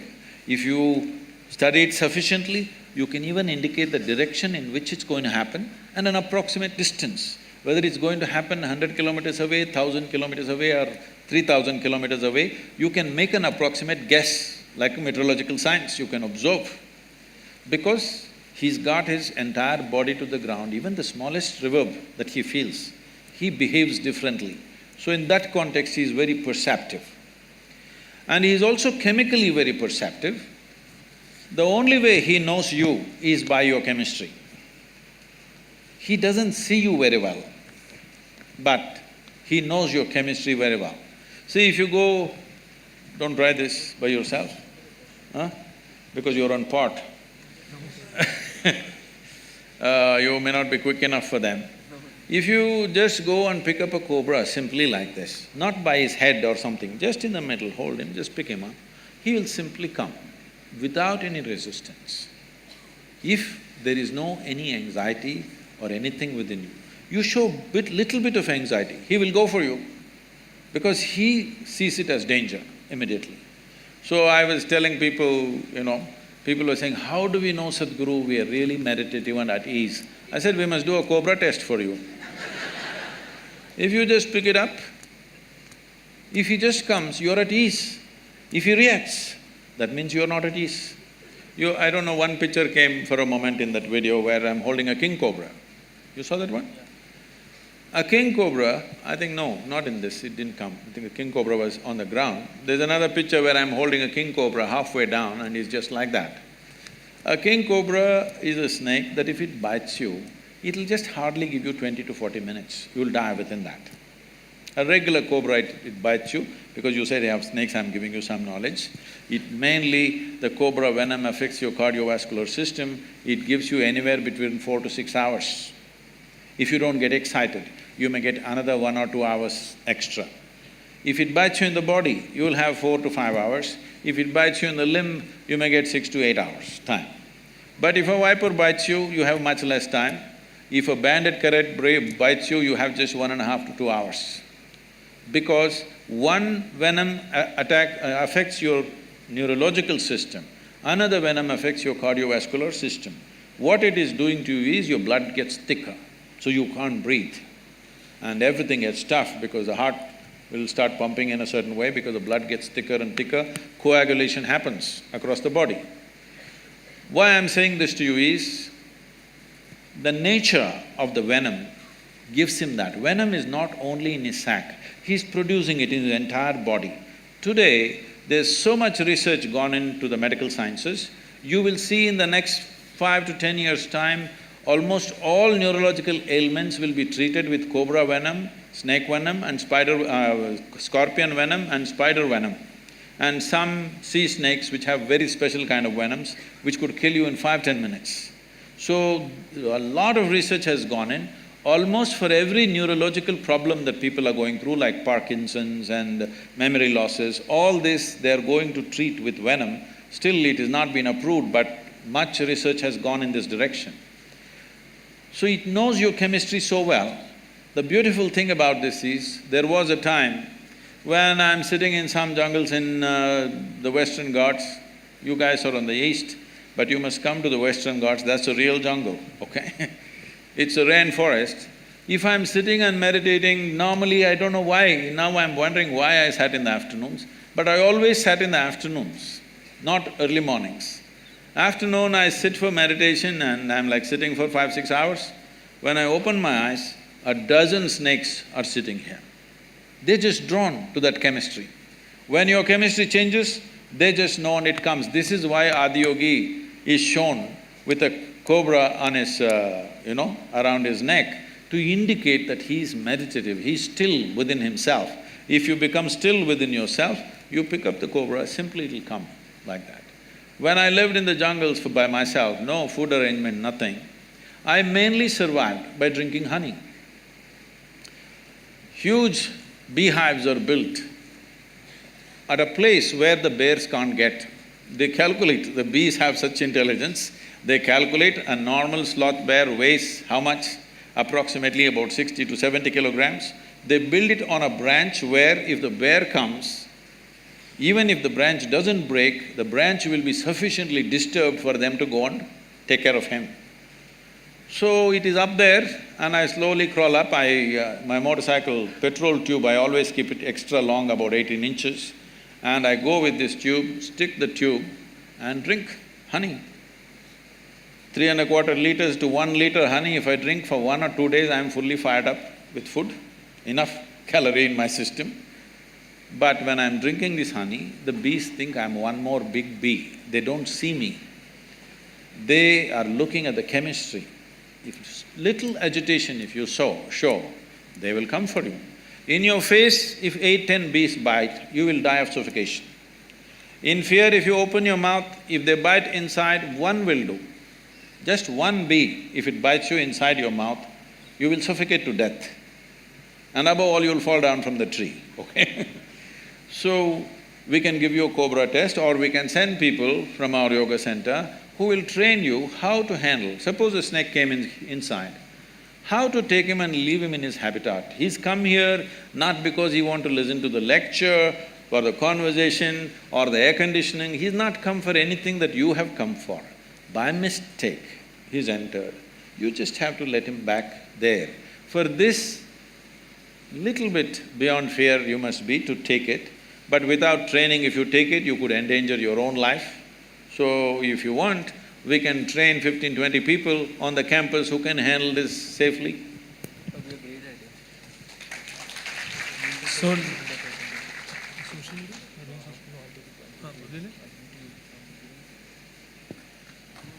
fine. So the next question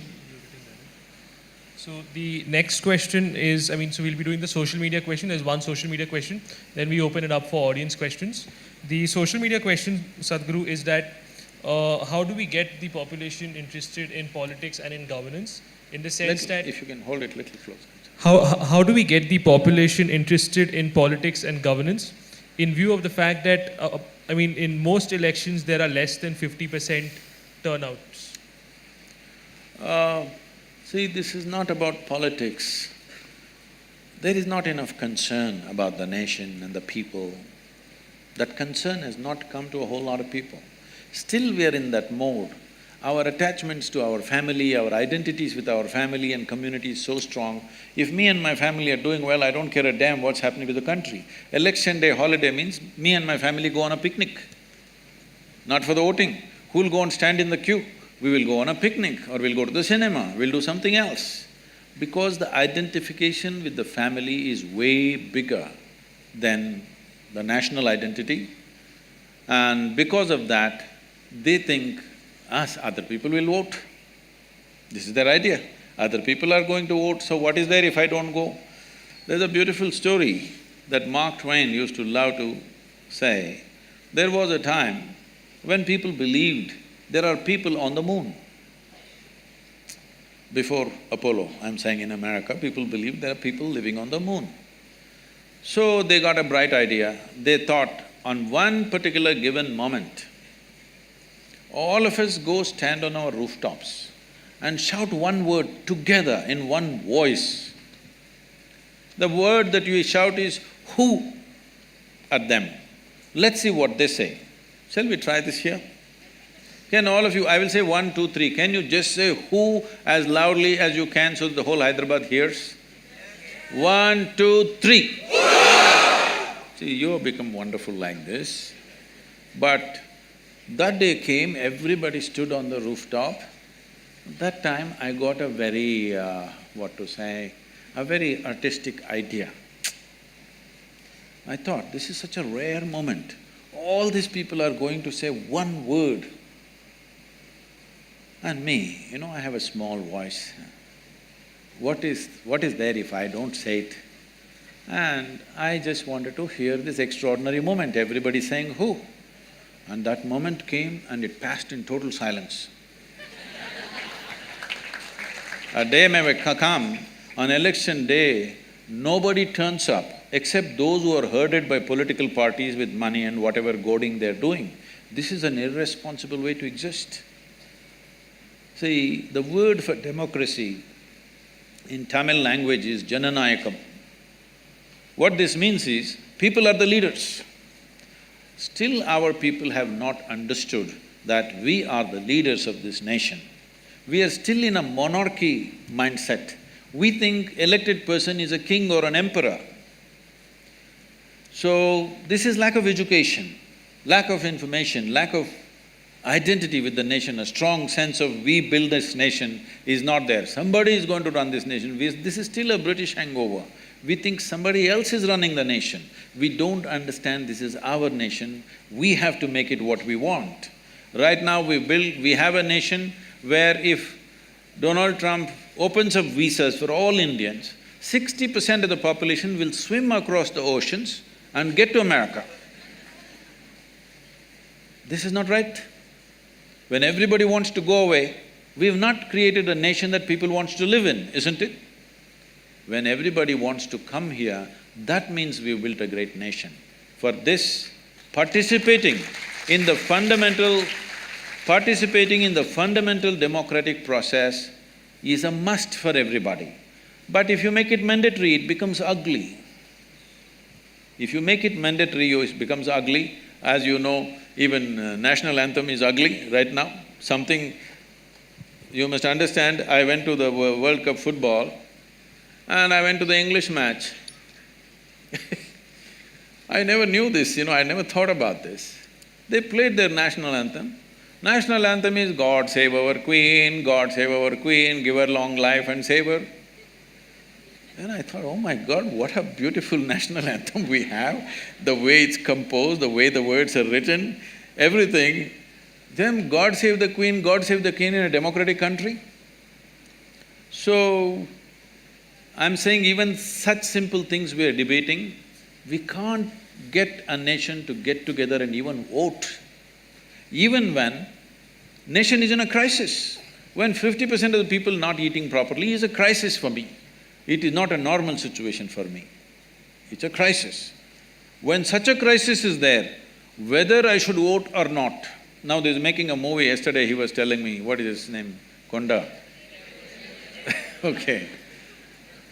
They're making a movie in Nota, okay? We will say, nobody is acceptable to me.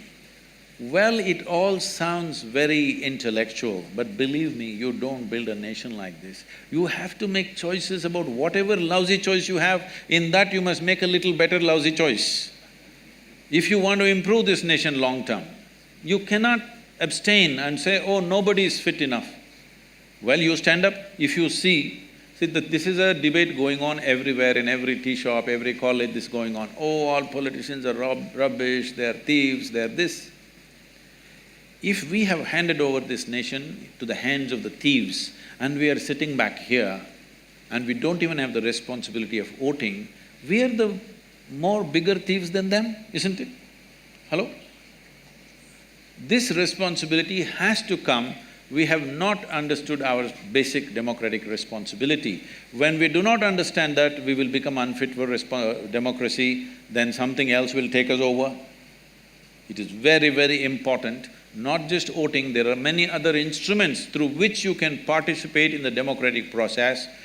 It is very important the student community participates, not on the street, not protest, not burning a bus, but participating in the instruments of democracy. All of you are law students, you must take a certain part of your life to educate the country and the youth. What are the ways in which they can participate in the democratic process? This is very, very important to make this nation. Thank you for the answer, Sadhguru. Now we'll open this to audience questions. I think there were a lot of people that side and… Okay, so Javi's been raising his hand and standing up since a long period of time, so I'll give it to him first.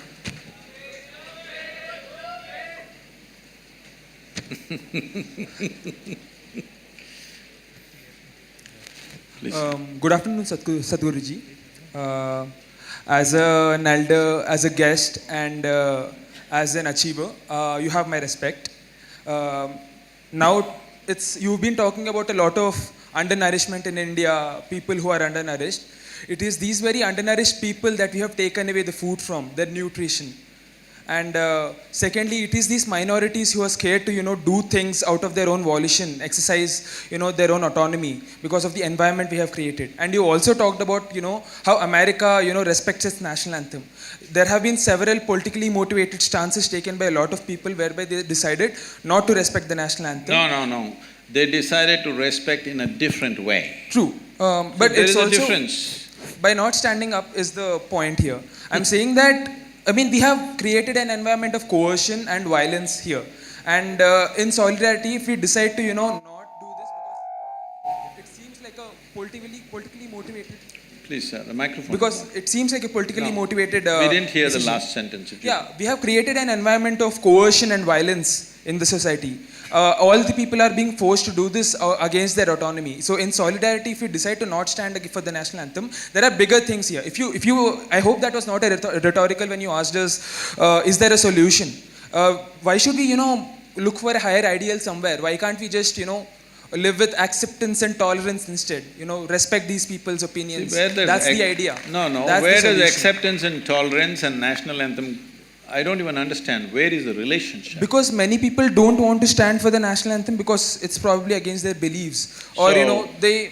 No. We are failing them as a nation. How will, us appealing to, some created deity of a nation help us in, solving these problems? I am 100% with you if we are thinking in a spiritual way. I am not identified with my nationality. I see all people around the world are involved with me. My work largely today has become much bigger outside the country than here. So it is not… See, you're looking at this in a very simplistic way or in a rudimentary way. In the sense, you think everybody should be either for or against. I am not for or against, I am just asking you. Now you talked about various levels of injustice which has happened in the country, unfortunately it's a fact. The question is, to correct this, should we stay together or each one of us do our own thing and hope it'll get corrected?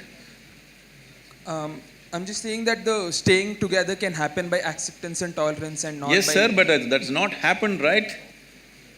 It can happen in theory, but has it happened?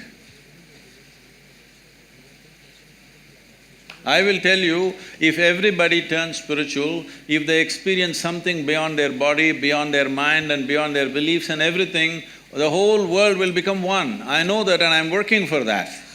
But do I believe it'll happen tomorrow morning? It'll not happen tomorrow morning. I mean... I must tell you, when I was… how old are you? I'm 21. Huh? I'm 21. Okay, when I was 4 years beyond you, when I was 25, something happened to me. I just sat in one place and suddenly I realized every cell in my body was bursting with ecstasy. I didn't do anything, simply it was overflowing with ecstasy.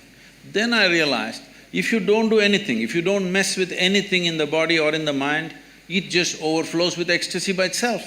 When I realized this, I actually sat down and made a plan. This is so simple. On that day, the world's population was 5.6 billion people.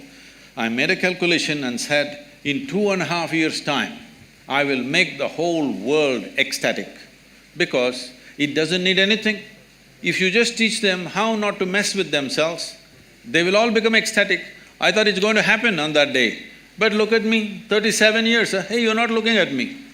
37 years, and well, I have touched over 500 million people, but that's not my idea of the world.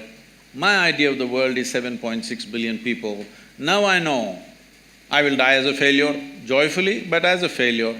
So I want you to understand the nation is not built on some egalitarian ideas. People need emotion. Without emotion, they won't come together. You cannot put people together without emotion. Whether it's a family or a nation, it's true. Just one last point I want to make.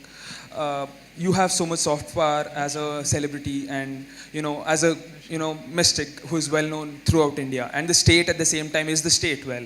So, I mean, in such a politically charged environment, us taking a stance, I do think that's problematic to, a lot of other, communities which disagree with what's happening. What stance have I taken? In terms of saying that, national anthem should be respected and, these are things which people don't agree with. Okay, what would you like to respect about this nation? Please tell me, we'll do that. Constitution at least? Sure, I mean, I'm saying let's just respect each other, that's it. See, where is each other? We don't meet each other, right? Every day? See, please understand, when we say a nation, we are not talking it's a flag or it's an anthem. When we say a nation, we are talking it's a certain people. So there are certain symbols which represent these people whom you call as Indians right now. So, why 3 striped colors? Why can't we have 7 colors? Yes, we can have, why not? If you want to redesign the flag, you can. But right now, this is it, all right? If you want to change the design, we can. You want to change the anthem, we can rewrite the anthem if you wish. But I'm saying, without tools of integration, you don't make a nation. It is idealistic to say, let's not have anything, let's just live as a global village. It's a fantastic idea, but can you make it a reality? Can you execute this idea? That's all I'm asking. I'm talking about execution. As an idea, global is fine. If there is no nationality in the world, it'll be a fantastic world. But are we capable of doing that? Within a state, we have to break 2 states because we can't get along for some reason, isn't it? So I think we'll spread out the questions in the interest of bringing out diversity of opinion. If the mic would be given to the lady in the 3rd seat here. Yeah, here, can the mic be given to Hello? Namaskaram, Sadguru. Who is this? Where are you? Namaskaram, Sadguru. Sadguru, I will take only 45 seconds, okay? Question is 45 seconds, why? I won't disturb anyone because there are many a person want to Really question. sorry, but could we go ahead and, he chose okay. somebody first, let's go with him. Yeah. Sadguru, Can the mic be given to the lady in the 3rd seat? can I ask a question first? You should ask, you're going about giving a speech, huh? Sir, I just want to say, you are just my life, okay? No, this is not a Okay, sir, my romantic question. expression. Please ask the Okay, question. my question is, sir, you told in your childhood you experienced the realization of ignorance. Some point when I watch your video, I also felt that I don't know really nothing. Nothing means nothing. But after 10 minutes or 15 minutes, I get influenced by my mind or something like that, and I lose that realization. I want to live like that. I want to live that. I want to live like the realization that I don't know. Right. From that realization, my intelligence just becomes pure, and I can look at everything. That's fine. See, just intellectually thinking I do not know is not the point. You must know the pain of not knowing. The pain of not knowing should sear through you. Only then your intelligence becomes awake. See, just look at this. Suppose I ask you to walk from here to there right now. Lights are on and you will simply walk like this without noticing anything. Suppose we make this hall pitch dark, you don't know what is next step.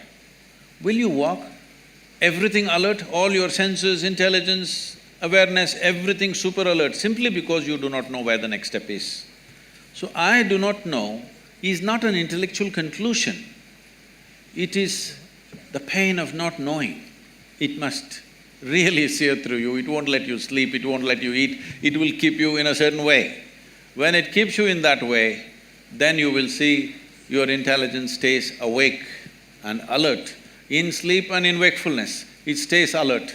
When that happens, see, just now we finished Ganesh Chaturthi.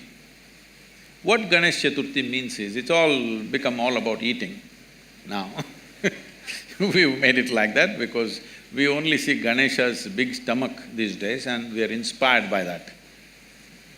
Essentially, you know the story of what happened, that little boy stopped Shiva and Shiva decided to take off the head of a Gana. A Gana means, Ganas are described this way, that they were talking in a language that nobody understood and they had limbs which had no bones. Like this it's described in the certain texts. So he took off one of their heads or the chief of the Gana and put it on this boy and made him live with this new head. So he had this new head which is not a human head. Because of this, he was extraordinarily intelligent. You heard of those stories where he asked Vyasa that if you dictate something to me, you should not stop. If you stop, I will give up this stupid project and go. If you don't know what you're talking, I'm not going to write down. You must simply speak without a break, only then I will write down. So essentially, Ganesha had enormous… he's Ganesha, not Gajesha, okay? The elephant head came because of Shivakashi calendars. So he's a Ganapati and he has an extraordinary head and an intelligence. Because of this intelligence, he cleared all obstacles. So he became Vigneshwara. So our interest is that in him, that if we have intelligence like this, we will remove all obstacles in our lives. This is the fundamental and the phenomena of Ganesha is just this, that if your intelligence is always on, you simply dissolve all obstacles in your life. So he is a Vigneshwara. But on that day, most people are usually only boosting their belly, not their brain. What it means is you need a new head. So, Angad has already chosen, so if you could give… and then we'll move on to Joe, because Joe, I mean, some people there also, because he's been raising his hands in some time. Namaskaram, Sadguru. First here. Many people say that thoughts create karma, and sometimes our biggest fears keep on recurring in our minds on a daily basis. So how do we stop that flow of thoughts, and how do we stop those fears from materializing, and also how to cut down on unwanted karma? Whoa. See, this whole karma business has been very misunderstood and been projected as a fatalistic process. Karma means this, karma means action. Literally translates as action. As you sit here, there is physical activity going on, there is mental activity going on, there's emotional activity going on, there's energy activity going on. These four dimensions of karma are happening within you every moment of your life, both in wakefulness and in sleep, it's happening. Now if I ask you a question, since today morning, since you woke up to this moment, how much of these four dimensions of karma are you conducting consciously? How much do you think? percentage. Well below 1%, believe me. It's way below 1%. When 1% of your life, let us say, is conducted consciously and 99% accidentally, you must be shit scared of life. How else to live? If you're driving a car and 99% it is accidental the way you're driving, will you be scared or not? So fear is a consequence of your inability to manage the nature of your intellect. See, your life's experience is happening this way. These are three dimensions. There is something called as memory, which feeds you all the time. Memory is not just what you remember. You don't remember 10 generations ago how your great-grandmother looked, do you? You don't, but her nose is sitting on your face, yes or no?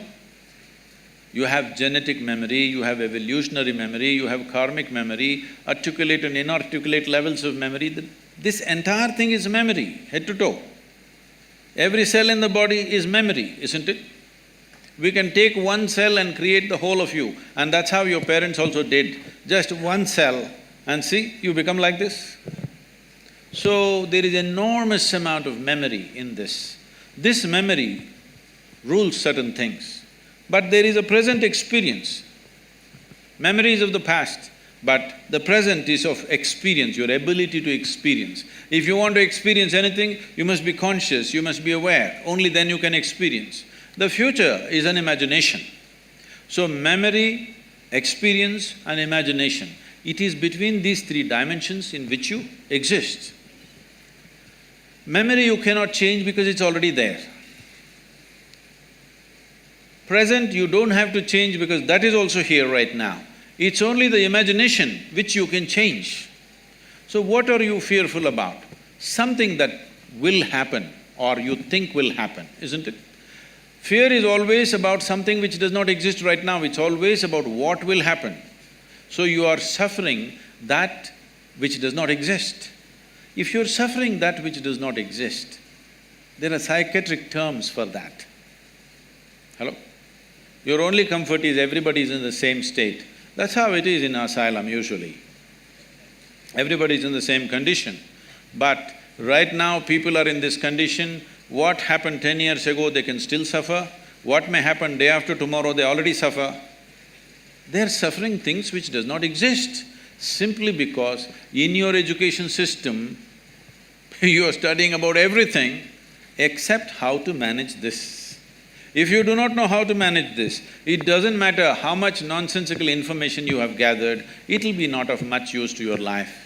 You must know how to keep this, how to conduct this body, how to conduct this mind, how to conduct this emotional structure and the energy structure. If you do not know anything about this, then you are an accidental being. You being fearful is good, otherwise you may cause enormous harm to yourself. The next person, if I'm not wrong, was Joe, so he'll be… You got everything set, huh? Hello, Jaggi Vasudev sir. Before I ask my question, I just have to tell you that I was very impressed by your e-commerce website, which sells yoga merchandise. I think it's really cool. It's better than Flipkart and Amazon, and I hope that, you know, in a few years' time, it will become the biggest e-commerce company. It's a conscious decision I have taken that our commerce part is done just to take care of a few things. Our commerce will never grow beyond the foundation part. I clearly made the distinction, there's Isha Foundation and there's Isha Business, and we have contained the business. In spite of enormous demand, we have contained the business because… So it's very impressive, sir. No, you should not be impressed by that. You must come and see what I do otherwise. So, the real thing. My question… I want to tell you that I was also very impressed by your commitment to rule of law that was evident from the discussions that we've had. In the same light, I just want to ask you that in one of the blogs that you have written in your website, you speak about women's entry to Shani temples. And there you say that, look, the reason why they shouldn't be allowed is because there are planetary forces and it's not good for women to enter these temples. In the same vein, I just want to tell you a little bit about the law on the point. There are Supreme Court judgments which say that if you make laws which tend to be discriminatory for women, it cannot be a justification that we are doing it for their benefit. That cannot be the justification for any law that discriminates against women. This is the law of the land. In that same vein, would you say that if that is the law of the land and you're committed to the ideals of law, then one, how do you justify that? Yes. And two, one more question, sir. Let me say. So just a follow-up question. The second part of the question is, in the same article, you also mentioned that we can control the impact of planetary forces on our life through inner engineering. What is inner engineering? Is it a program that Isha Foundation hands out? What is? What exactly is inner engineering? Is it something that you guys do, and like only if you guys can tell us what is inner engineering, only then will we be able to, face the forces of planetary forces? What exactly is this concept of inner engineering? Okay. We'll answer that. So right now, why don't you ask this institution, NALSAR, only if you tell us what is law, we will know what's the law? What is it? I'm sorry, sir, could you clarify that? I didn't get what you just said. No. You tell your institution in which you are, only if you trap us here for 5 years and tell us what is the law, will we understand what is the law? Don't we know? Well, only because you do not know, you have come here, right, to learn. Similarly, only because people could not figure it out by themselves, they have come. And only because it's working for them, they're coming in millions. Okay, you have 700 people here, we have 9 million volunteers working across the world. So, it must be working for them. So do not make these judgments, and don't think it's very smart to simply make judgments for everything. You are a lawyer, you are not a judge, all right? So let's come to the question. See, please don't do these things. It is happening from both segments of people. What you like, you shout and clap, please don't do that. For or against, that's not the way. The way to do this is, are we interested in knowing and enhancing? You ask a question as a way to enhance your knowing, not just to prove that you are smart. If you think you can prove you are smart, we will do something else to that. Anyway, you ask this question, I like the e-commerce, I know when you started off, I know when Joe is called, why he is called, we know what it is, I'm not that dumb, okay? When I sit here, when I just look at you, I know what you can ask, I will tell you. Let me tell you this, hello. When I trained teachers to handle inner engineering programs, now we have transformed the program in a different way, but at one time when it was very intense, I trained the teachers like this. Somebody walks into the hall, they settle down here today by themselves without being guided. You just see, I made a chart of the hall and said, see, if they sit here, if they sit here, if they sit here, this is the question they will ask. You just be ready. When he raises his question, you know this is what he will ask. 93 to 94% of the time, it's always right like that. People think they are free and they're asking questions. But if they sit in that place, that's a question they will ask. In any venue, not in any particular venue, just anywhere. This may not look logical to you, but life happens like that anyway. So now when you start praising the e-commerce, I know why it is, it's not that you're appreciating it. I'm telling you, Isha Foundation is a foundation run by the volunteers. Over 4,600 full-time volunteers who are far more educated than you are, and over 9 million part-time volunteers across the world, giving their time and money and energy to make this happen. Why are people doing this? We are not promising them we'll take you to heaven. We are not telling you you will go and sit in God's lap. Why are they doing it? It must be done wonders to them, otherwise why will they invest their life in it? So without knowing anything, don't make conclusions. So are you the only one? Well, you can do it in so many other ways. If you knew how to figure it out, why would I be needed? You do not know how to figure it out, so somebody comes and helps. If somebody comes and helps, why are you helping people? You leave them with their problems, they'll be good business for a lawyer? Is that what you're talking to me? Please don't feed upon people's problems. People have problems. If you have a solution, it's good. If you don't have a solution, at least leave them alone. Now, about commerce, we have every day in the yoga center, the minimum meal is around 7,000 people per meal. On the weekends, it's 15 to 20,000. Whoever comes, nobody inquires, who are you, why are you eating here? Whoever comes, they're welcomed and they're fed, all right? And we are running 12 schools in remotest parts of India, which is the same level of education that one would get in a good urban school, and 40% of the children are first generation going to school. Over 9,000 children are sponsored fully for their entire education. And we have medical activity going on across Tamil Nadu in a big way. There are many other aspects which I don't want to go on listing. For all this to happen, it needs a certain financial thing. Now if I come to you with a begging bowl, you will say, why have you come to me with a begging bowl? If I earn my own money, you are saying, why are you earning your own money? What is the problem here? What is the problem? Only thing is, I have not come to you as a client. Is that the only problem you have? I want you to know, the people who are working in the foundation, most of them, some of them are here, they're doctors, engineers, accountants. They have quit top, high-paying jobs in their life and they're serving for free, all right?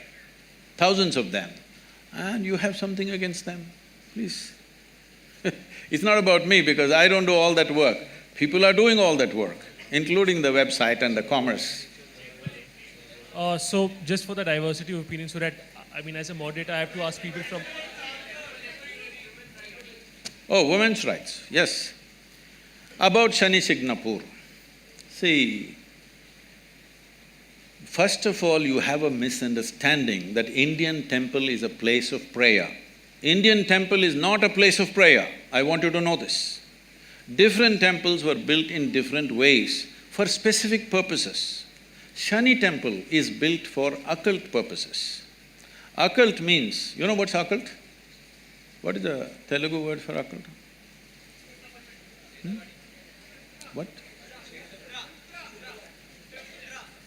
What is that? What people call as black magic or whatever, you know? There are certain occult practices where if the occult practices are being done, women in state of pregnancy, in menstrual cycles, it could seriously impact their life. So they said women should not go. It was also designed that on a certain day, if the woman is in a certain condition, on a full moon day she can go, other days… These are prescriptions, these are not restrictions. These are prescriptions, these are not discriminations. These are done with a specific intent. Or, now that you're talking about women's rights, why don't you fight for the men's rights? In our temple, the Bhairavi temple that we have, men are not allowed inside the sanctum. Why don't you stand up and fight for that? I will tell you why they're not allowed. That temple is only for the women. Men are not allowed. Why? Is it a discrimination? It is not about discrimination, it is a certain dimension of life. If you go by this crude sense of equality, you will harm the woman immensely. There are millions of temples open to everybody. Suddenly, why discrimination will come in one temple? What are you talking about? This is not a culture which discriminated against women. There are more female deities in this country than male deities. Every village you go, there is an Amman temple, there is a Devi temple. And you think it's discrimination? These are very rudimentary ideas picked up from the West. You have not seen this culture, you have not understood the profoundness with which is run. Unfortunately, because of 15, 20 generations of poverty, we've kind of mixed it up and made a mess out of it. That is a different matter. So, before I move on to another person, and he'll probably be the last person, before I move on to you, are the people there done with that particular question, or is there any further question on that particular issue? For diversity of opinion, I need to choose somebody from here. So, unless you don't have a further point on the same issue, I'll proceed. So, could somebody please give him the mic? Namaskaram, Sadguru. So if Job has a follow-up, then please proceed. So this… I can't help it. I mean, if he's not satisfied with the same issue, he should be. All right. This crude sense of knowledge that you're talking about is the knowledge that's coming from the Supreme Court of the country. Who is speaking? Huh? So this crude sense of knowledge that you say is the knowledge that's coming from the Supreme Court of the country. No, please You understand. are, No, please listen to me. Sir, you're still not addressing the point that who are you and I sitting here to make prescriptions for women and say that this is harmful for you, hence don't do it, or this is not harmful and you shouldn't do it. It's not up for you and I to do it. If it's harmful and they still want to do it, they are free to do it, right? I mean, you say that what people want to do in their bedroom, it's an individual choice. If women want to enter it, they want to enter it. Who are us to stop it? You ask a question, please. You please ask a question. I'm not that dumb that a question needs to be explained to me. You ask a question. So you didn't answer it the first time, hence I'm explaining. Okay, Joe, you asked a question so- again. Let me answer this, right? The question is, who are you to tell the ladies whether they should go to this or not? No, I'm saying they should have the option. I'm saying they should have the Alright. option. So, I mean, got just it. to give a similar example, sir, alcohol I got might it. be... Oh, sorry. I got it. There are hundreds of temples in the country where men cannot enter. So if men say…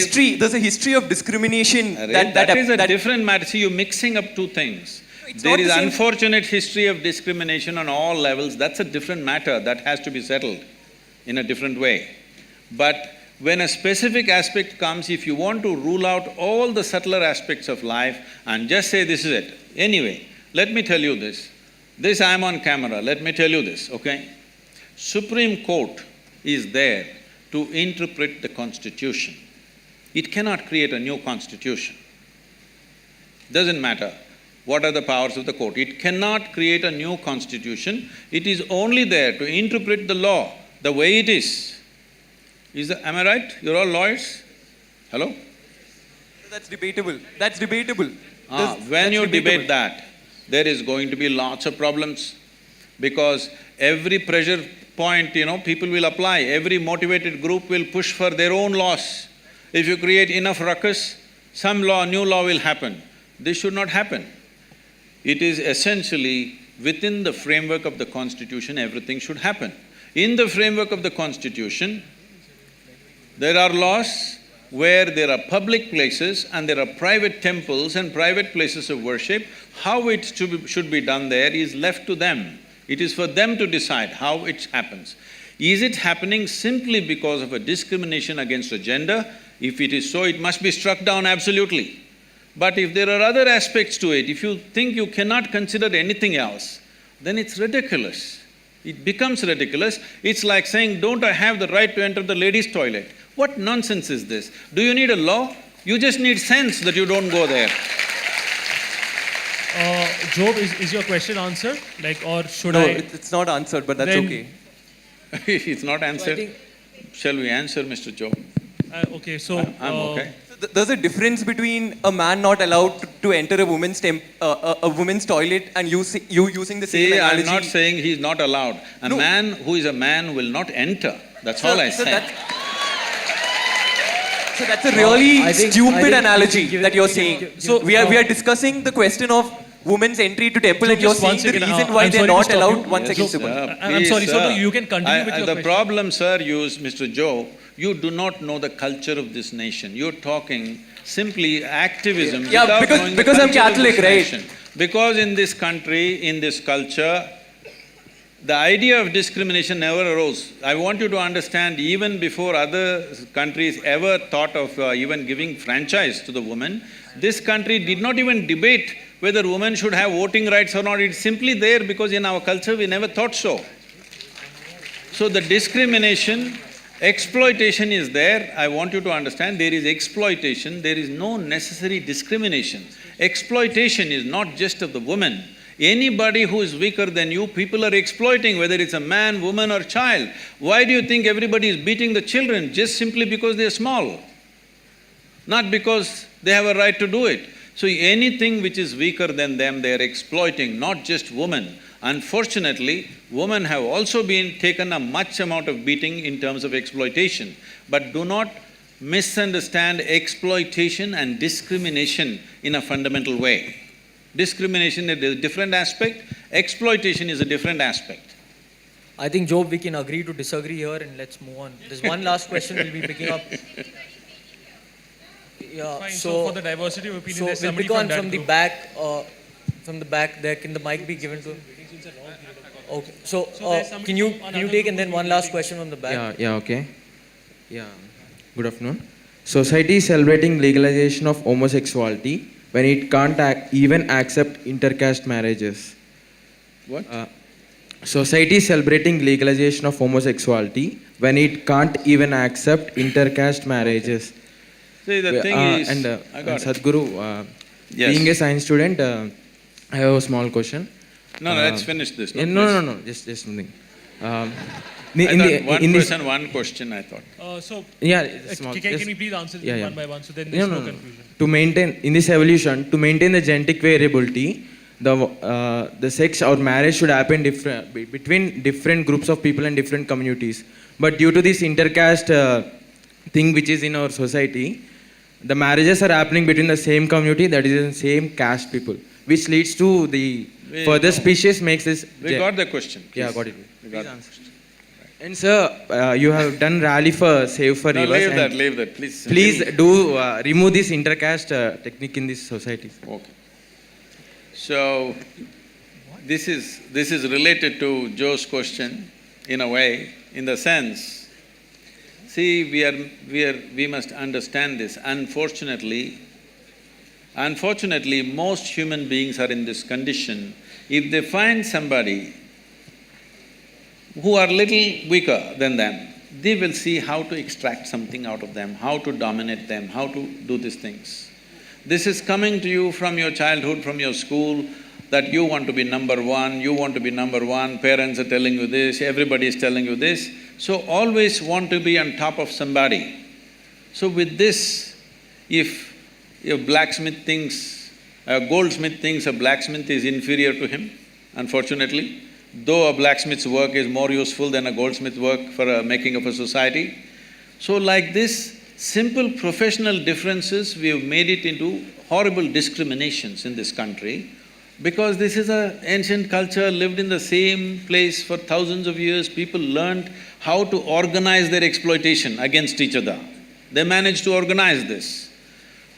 So in this context, we must understand, unless human beings evolve to a place that you do not exploit other people's weaknesses, discrimination will not go. You can talk as much as you want, it will not go. For thousands of years, it's not gone. One thing about the caste system is, it was basically a professional division which turned out to be a very discriminatory process over a period of time. Now largely this professional division is going away because people come, now we don't know what caste you are, it doesn't matter, you're becoming a lawyer, all right? You're not a vakil kind of caste system. You something and you're becoming a lawyer. Somebody can become an engineer. So, this transference of knowledge through family systems are gone, so in that context, caste has become irrelevant. Right now, the caste still exists much more strongly in the rural community than in the urban community, because that is the only social security most people have. Something goes wrong with my life, I can only go back to my caste people. If I go to somebody, they're not going to help me. So this is unfortunately the social security system that they have, which is exploited again in so many different ways.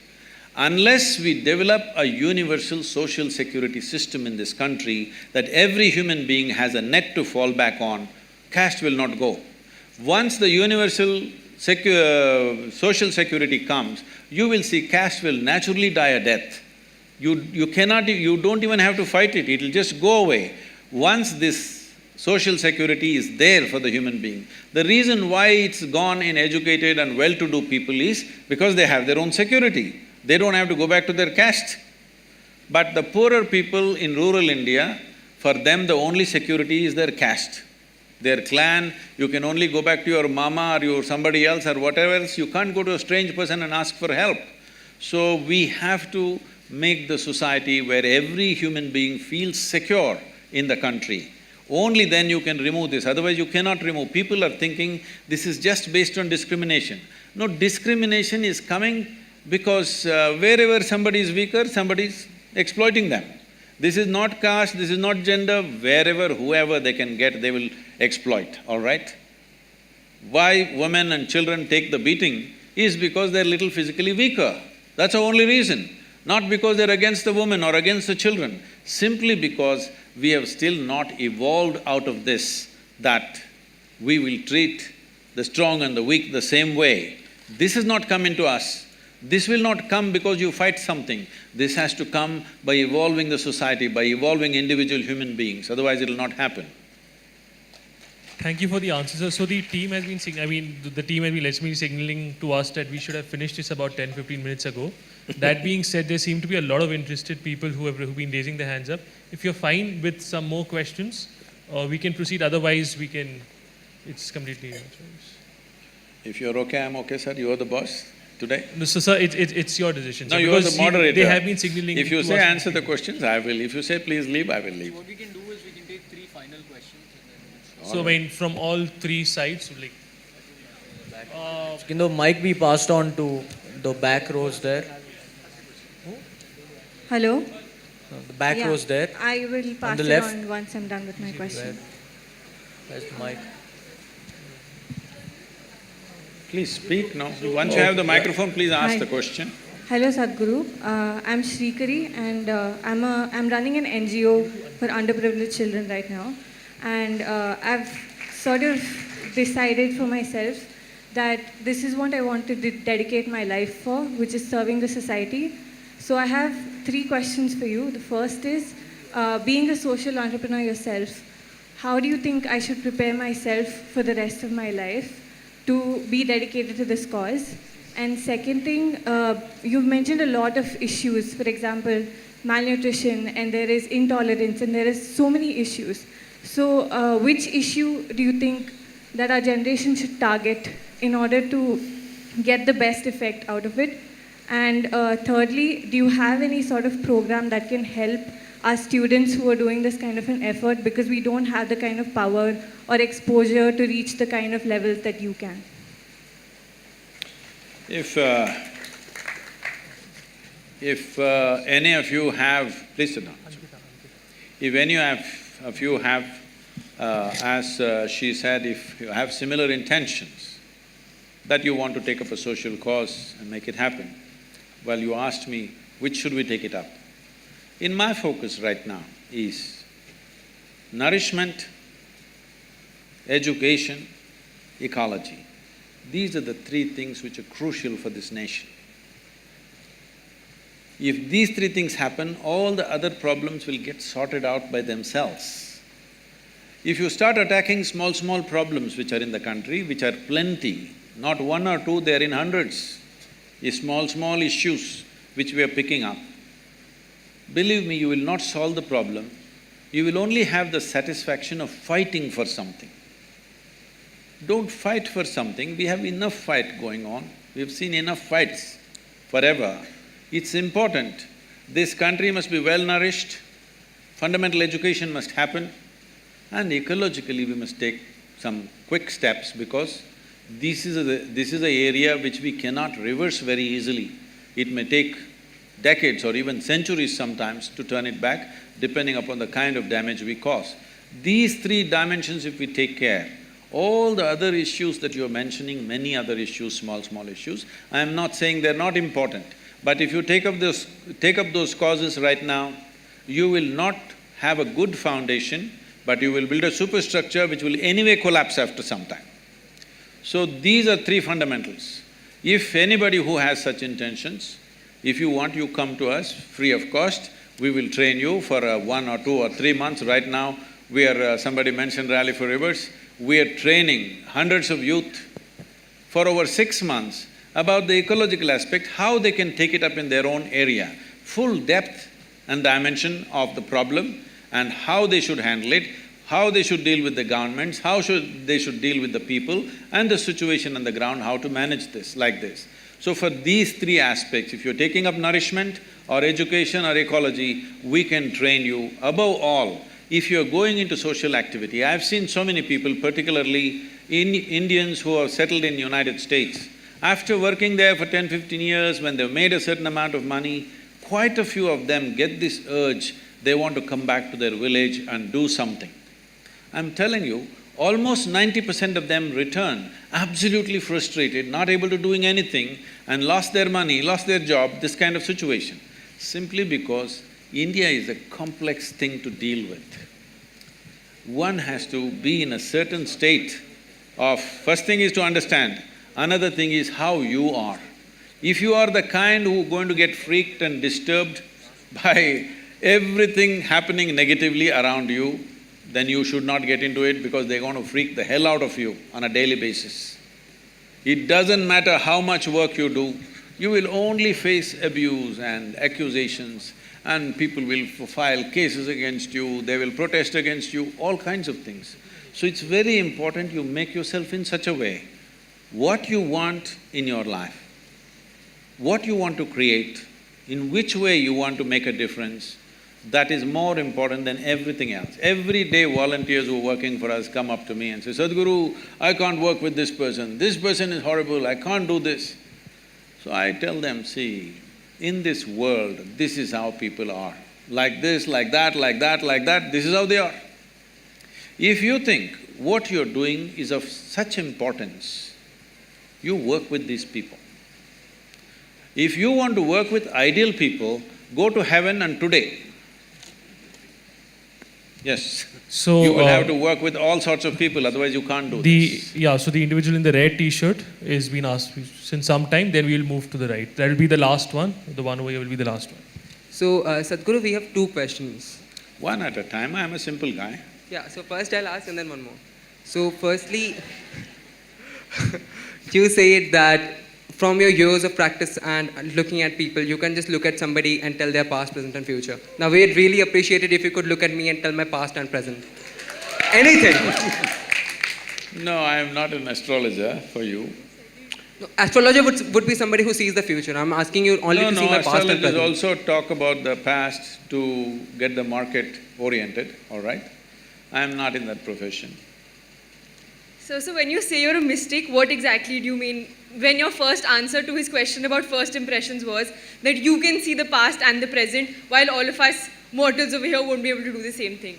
So then fulfill his claim that you can tell us about his past or his present. But notwithstanding that, my question is different. My question is that you've spoken about how you believe that like we must live in harmony with nature, etc. You told us that we've come here and we've taken over the land which belonged to snakes. No, that is true everywhere. Huh? Correct. Taking you to the question I'm so sorry to stop you, sir, in case you're not comfortable answering that. No, I'm okay with any question. All right. So, a lot of the infrastructure just make the question smaller and 30 seconds. More. A lot of the infrastructure 30 seconds is a long question. 5 seconds. 20 seconds. A lot of the infrastructure of the Isha Foundation has been built on elephant corridors, really? Something which both the National Green Tribunal as well as the High Courts have admitted to without the requisite permissions. We tell you this goes against rule of law, which you stand for. This goes against living in harmony with species, both of which you've spoken right here at NALSAR. So if you could clarify regarding that. Okay. There is a fan following for that also. So right now, all of you, those of you who are clapping and screaming, listen to me. You also, ma'am. What's your name? Huh? Sanchita? Ankita. Okay. Now we'll do one thing. I don't know what authority you have to say it's an elephant corridor. Listen, let me finish. The State Forest Department clearly has submitted to the High Court that this is not an elephant corridor. The Wildlife Trust of India has given a clear directive to the NGT that it's not an elephant corridor. The World Wildlife Fund says it's not an elephant corridor. But you say it's an elephant corridor. I don't know what's your relationship with the elephants. Okay? If you do not understand, right now we put up the map published by the Wildlife Trust of India as to which are the elephant corridors and which are not. And elephant corridor is not anywhere in 100 kilometers of where we are. You can go look up the map today. Now, you can open up your cell phone and look it up now. So, being in a legal profession you're going to get into, first you must get your facts right, all right? And, well, I know where this is coming from. There are some activists who are going on publishing this endlessly. You're reading that social media is trash and you're coming to conclusions.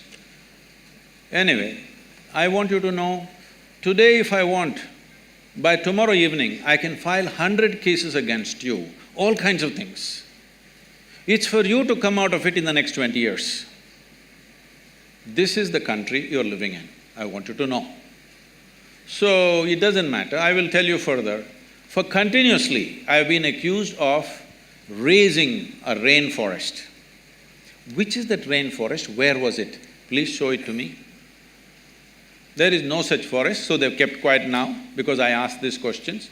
Then they said, we have occupied forest lands. Well, forest department has senior forest officers from not only Tamil Nadu, from the center, came and surveyed the place and said not a little bit of encroachment has happened. But people keep writing the same thing. Now I'm asking you, if you're really interested in justice, you and your friends who are clapping for everything, I will ask you to come. 10-15 of you come with cameras. I will give you all the maps, the survey maps and revenue maps and forest maps. You walk across, we'll give you total freedom to do the survey as you want, all right? If 1 inch, not 1 acre, 1 inch of forest land is taken, I have said this yesterday also, day before yesterday also, because I am surprised the same question is being asked, I will leave the country. You will not see me again. Is this good enough? Will you do it? So we'll take one final question. No, let me finish this, huh? This is a charge, this is not a question. Now, if 1 little bit is taken, forest land, you will never see me again, you will never hear me again, okay? I'll be gone. Okay. Well, wait. I will tell you the kind of activism that is happening there. Why? I'm sure many of you may be associated with this, I'm saying this on camera, it can be published, I don't care what, because I've reached a point where death threats are every day from these kind of people. Why all this is happening is, we are at the tri-junction of the 3 state borders. There are certain people who want to be active in the forest in that area, and we've become a big problem for them. They want us ousted from there. That's not going to happen in their lifetime, because it's not just for our interest. I want to make sure such activity doesn't happen in the forest. And we have fought for this, so we're getting all this flack. And for every little thing, without knowing facts, being future lawyers, you must have little more facts on your hand. This is not the way to go to a court, you know.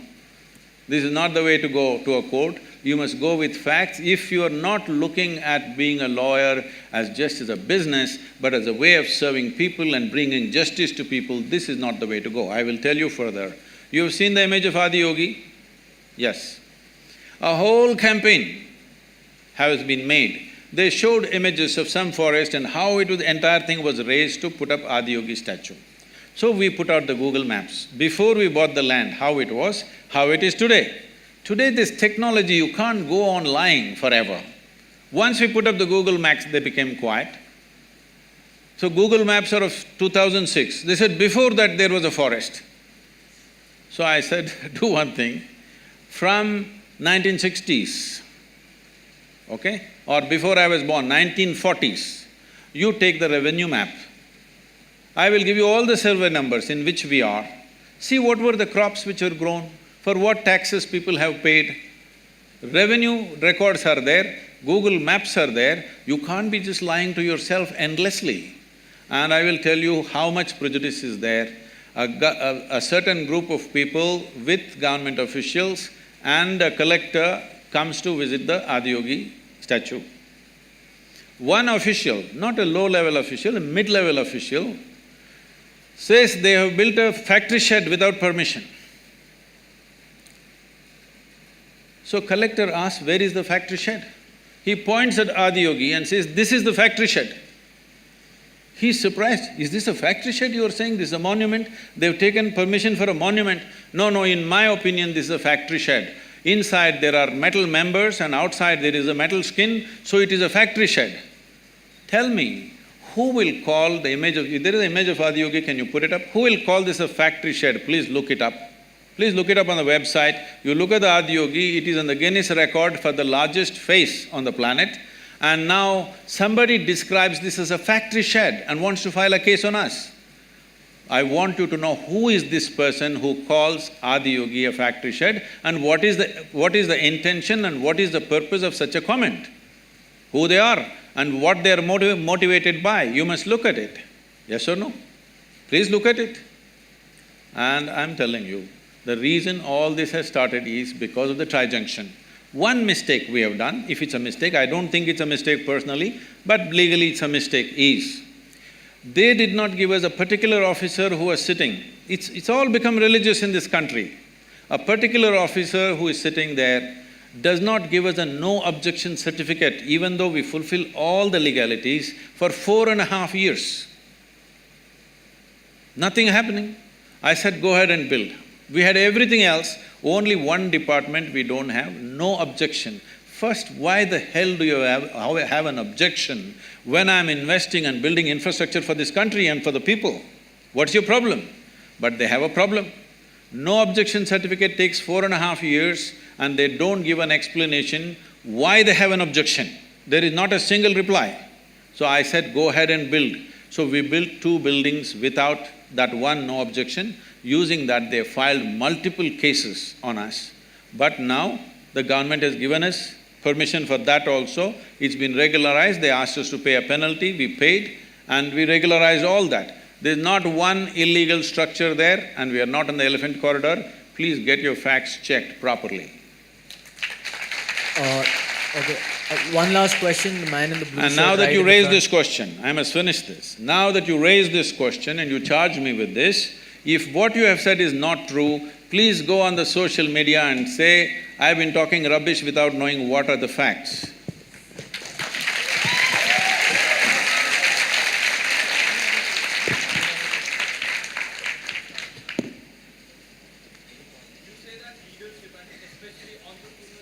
Yeah, it's not working.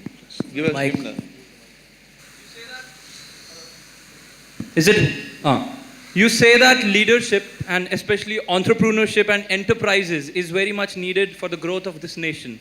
So how important is it for the youth or a young individual to be a leader and having a bigger vision which is beyond just their own survival but which includes larger well-being and growth of humanity? And if someone takes such responsibility, how a person having such a vision make himself capable and competent and clear? Thank you. See, in the development of a nation, today we have reached a point in the world where it is not the military prowess of a country, nor is it the political circus that goes on in a country, nor it is the activism and stuff that goes on in the country which decides the well-being of a nation. It is the success of the businesses which will determine the well-being of a nation, because we have decided to go market economy. Is it the best way to do things? I personally may not think so, but that's not the point. We've decided to go that way, we have to make it a success. That's all there is left to us. Every day we can't be rethinking which system to take on. We have to make it a success because we've chosen to be there. Now, for me to become a business leader or a social leader, what is it that I have to equip myself with?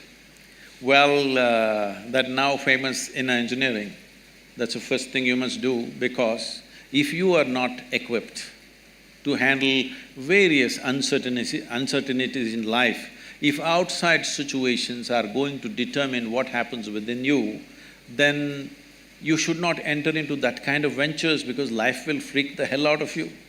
You must choose a safe job. If you are the kind who is going to be impacted by what's happening around you, then it is going to be very difficult for you to handle those kind of situations. So first thing in everybody's life, no matter what you're planning to do, in everybody's life, first thing is to enhance this life, then to act in the world. If you act in the world before you enhance this life, you will see, if you succeed, you will suffer, if you fail, you will suffer. Very important that you bring yourself to a state that your peacefulness, your joyfulness, the pleasantness of who you are is not determined by somebody else or something else. If you establish this one thing, you are equipped for life. Thank you very much. We're done. I'm sorry, we're done. We've exceeded by Uh, about 1 hour 45 it's just the continuation of this question. It's not complete, the answer. Like, if you have done you said first step is inner engineering. If you have done it, I'm practicing since 3 years. So what is the second step? What is the exposure? What is the right kind of education and environment that is needed? First step I have heard many times. What is the second step? I want to equip myself with that. That's a very personal question. We will deal with this personally. Okay, thank you. Thank you, sir. So, yeah, hi. Thank you, Sadhguru, for answering all questions. I think we exceeded the limit by around 1 hour, by at least 1.5 hours.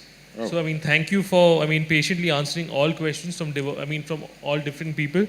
And Quite explosively, not patiently. Quite explosively, not for patiently listening and explosively answering the questions.